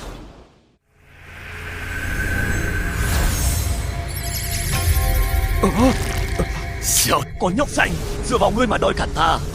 Đợi bản tôn nuốt chửng thêm nhiều linh hồn, khôi phục lại cho sức mạnh, ngươi sẽ là kẻ đầu tiên ta khai đao. Khí huyết của con bé này thật tinh khiết, thật bổ dưỡng. Ồ, Bắt lấy con gái của Lâm Huyền, để xem hắn còn có thể bình tĩnh được không.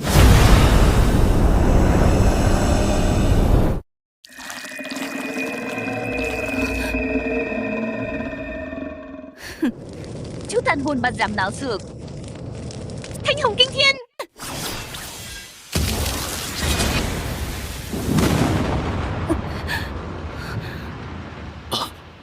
少数thiếu tông chủ cẩn thận.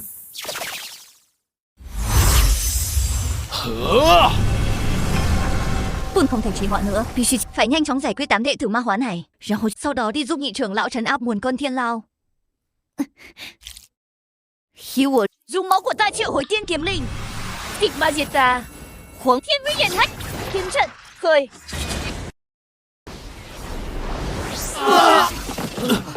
Ta bị làm sao thế này? Muốn chạy sao?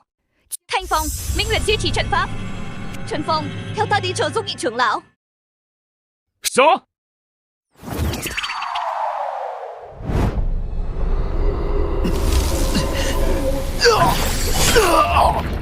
Lão già kia phong ấn đã phá, một mình ngươi không chống đỡ nổi đâu. Đợi bản tôn hoàn toàn thoát ra, chắc chắn sẽ huyết tẩy tiên tông này. Máu thịt, ta muốn máu thịt tươi sống.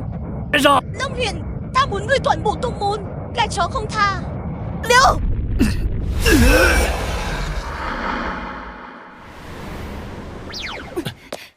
Nhị trưởng lão, chúng con đến giúp người. Đệ tử nguyện dốc hết sức mình. Cản rỡ, con bé này, mau lùi lại. Ma khí nơi này ngút trời, không phải thứ con có thể chống đỡ. Trần Phong, bảo vệ con bé rửa đi. Đệ tử ma hóa đã tạm thời được khống chế. Nhị trưởng lão, một mình người khó lòng trụ vững. Vì nhìn sao có thể đứng nhìn. Trần Phong sẽ hỗ trợ từ bên ngoài, ngăn chặn ma khí phát tán ảnh hưởng đến những nơi khác. Rõ. Thiếu tông chủ cẩn thận. Con bé kia, đừng có liều mạng. Mau dùng một phù truyền tin báo cho tông chủ. Ta đang ở mỏ thái cổ xa xôi, không kịp truyền tin rồi. Nhị trưởng lão, trấn áp chúng trước đã. Huyết ma linh lùng. Giúp ta. Nếu không hôm nay chúng ta đều hồn phi phách tán. Thiên ma, ngươi định làm gì? Ngươi dám? Hỏng rồi. Hắn muốn cưỡng ép Dung Hợp liếu mạng một ván cuối. Hắn đang mạnh lên.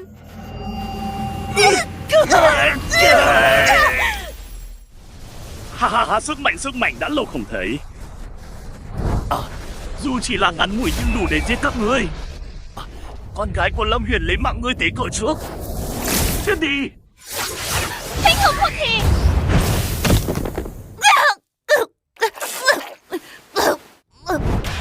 Thiếu tông chủ. Ta phải giết ngươi.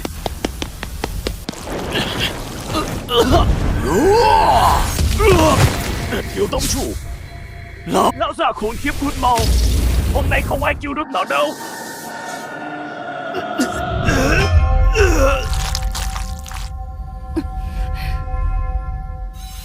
Vì như chuyến đi mỏ thái cổ này có lẽ có biến. Cha để lại một đạo hộ đạo kiếm ấn cho người con, chứa một đòn 3 phần thiên nguyên của cha kèm theo một tia bản nguyên đạo tấc. Nếu không phải lúc sinh tử đừng tùy tiện sử dụng ấn này cũng giúp con ngộ ra cảnh giới cao hơn. Bởi tâm trí con phải đủ kiên định mới có thể kích hoạt. Cha tông môn cần con, mọi người cần con. Kim Tuyên con chắc chắn sẽ thành công. Chú đạo của con tiếp nối chí hướng của cha. Hôm nay sẽ phá vỡ xiềng xích này. Cô kể cho ta.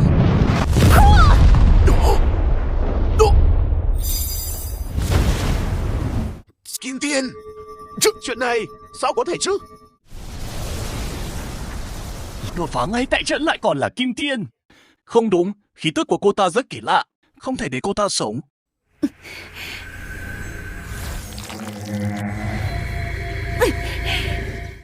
Đây là trấn mã lệnh của tông chủ để lại, có thể cường hóa phong ấn trong chốc lát áp chế ma khí. Chỉ thiếu tông chủ hãy chủ vững chế trụ.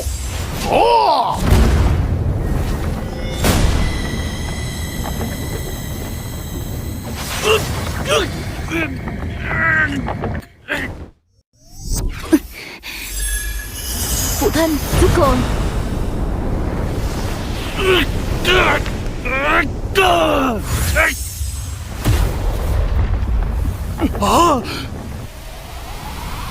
Kiếm ấn, quay, diệt ma.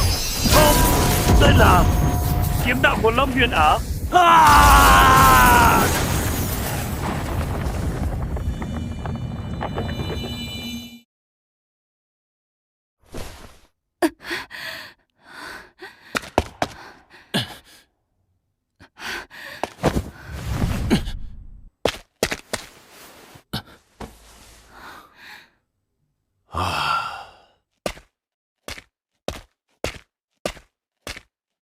Lý Nguyệt đột phá trong lúc nguy nạn kích hoạt kiếm ấn của tông chủ, hi một đòn diệt ma củng cố phong ấn. Nhà đầu, nhìn những gì con làm hôm nay vượt xa dữ liệu của lão phu.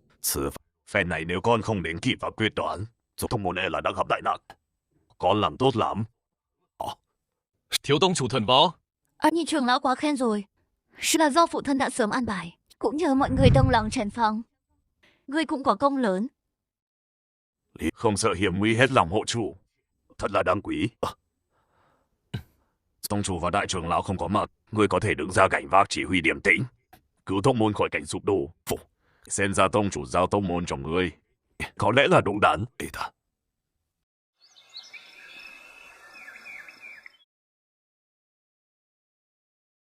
Đệ tử Triệu Viêm nảy sinh lòng đố kỵ, nuôi dưỡng tâm ma hãm hại đồng môn, suýt chút nữa gây ra đại họa tại trời. Theo tông quy phải phế bỏ tu vi, tống vào thiên lao, vĩnh viễn không được bước vào tiên đạo. Các ngươi có dị nghị gì không? Chúng ta không có dị nghị. Con sai rồi. Con thật sự biết lỗi rồi. Kiếp nạn ma lần này, thiếu tông chủ Lâm Vi bình tĩnh trước hiểm nguy, chỉ huy sáng suốt thân chinh xông phá hiểm cảnh, xoay chuyển tình thế công lao to lớn nhất. Lòng nhân từ và bản lĩnh đó, sự gánh vác đó đủ để phục chúng. Bản tọa đề nghị, thứ này Lâm Vi chính thức đảm nhận chức quyền tông chủ, tổng quản mọi sự vụ trong tông môn cho đến khi tông chủ trở về. Có ai phản đối không? Chúng ta tham kiến quyền tông chủ, tuân theo mệnh lệnh của quyền tông chủ. Đa tạ các vị trưởng lão và đồng môn đã tin tưởng. Lâm Vi nhất định không phụ sự ủy thác tận tâm với chức trách, làm dạng danh Vân Miểu Tiên Tông. Đệ tử ngoại môn Trần Phong, ý chí kiên cường vượt qua thiên thang mà đến, trong trận mà kiếp dũng cảm bảo vệ chủ nhân, có công hỗ trợ dẹp loạn. Đã cách thăng làm đệ tử nội môn, bán chức hộ pháp tiên tông, được tự do ra vào nội ngoại môn, hỗ trợ quyền tông chủ xử lý công việc, hưởng tài nguyên và bổng lộc nội môn. Đệ tử Trần Phong, tại trưởng lão và quyền tông chủ đã đề bạt, sẽ dốc hết sức bảo vệ tông môn, trung thành với quyền tông chủ. Trần hộ pháp miễn lễ, mong người sau này chăm chỉ tu luyện, sớm ngày trở thành dương quân của tông môn. Thay chuyện âm mưu của thái cổ đã xong. Úc chỉ là vài tàn dư ma môn thượng cổ mưu đồ đánh thức ma thần thời xưa, y đã bị ta tiện tay quét sạch. Tông môn dường như vừa trải qua một đợt sóng gió. Xem ra trong thời gian chúng ta rời đi, Vì Nhi đã làm rất tốt. Khi thế tông môn tuy có chút hao tổn bớt vẫn rất nề nếp, tinh thần của đệ tử cũng rất tốt.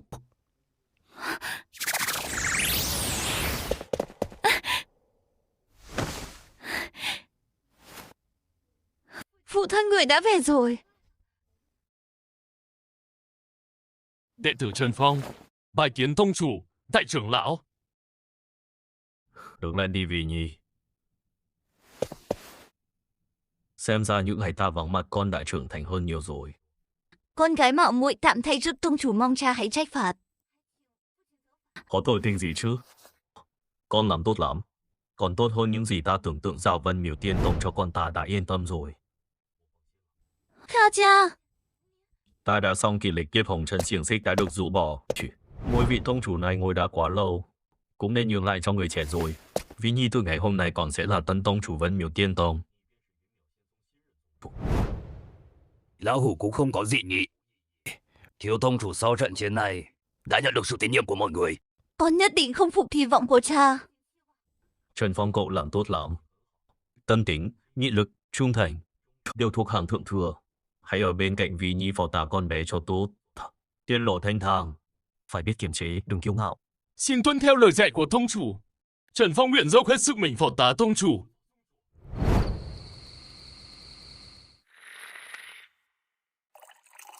Vì Nhi đây là Vân Miểu Tiên lệnh, tương đương với lệnh bài tông chủ. Tông môn giao lại cho con ta định sẽ đi du ngoạn các giới. Ngắm nhìn phong cảnh đại thiên thế giới, có lẽ sẽ tìm một nơi sơn thủy hiếu tình để câu cá, uống trà tận hưởng những ngày tháng thanh nhàn. Cha còn quay lại không? Tất nhiên rồi. Nơi này mãi mãi là nhà của ta. Nhưng con là con gái của ta, có điều đại bàng non phải tự mình giải cánh.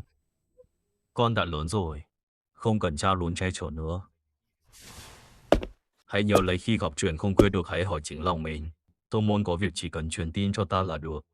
Vâng cha. Cha cũng phải bảo trọng nhé. Ta đi đây chăm sóc bản thân cho tốt và chăm sóc tốt cho tông môn. Cha yên tâm đi. Vân Miểu Tiên Tông và cả con nữa đều sẽ rất tốt đẹp.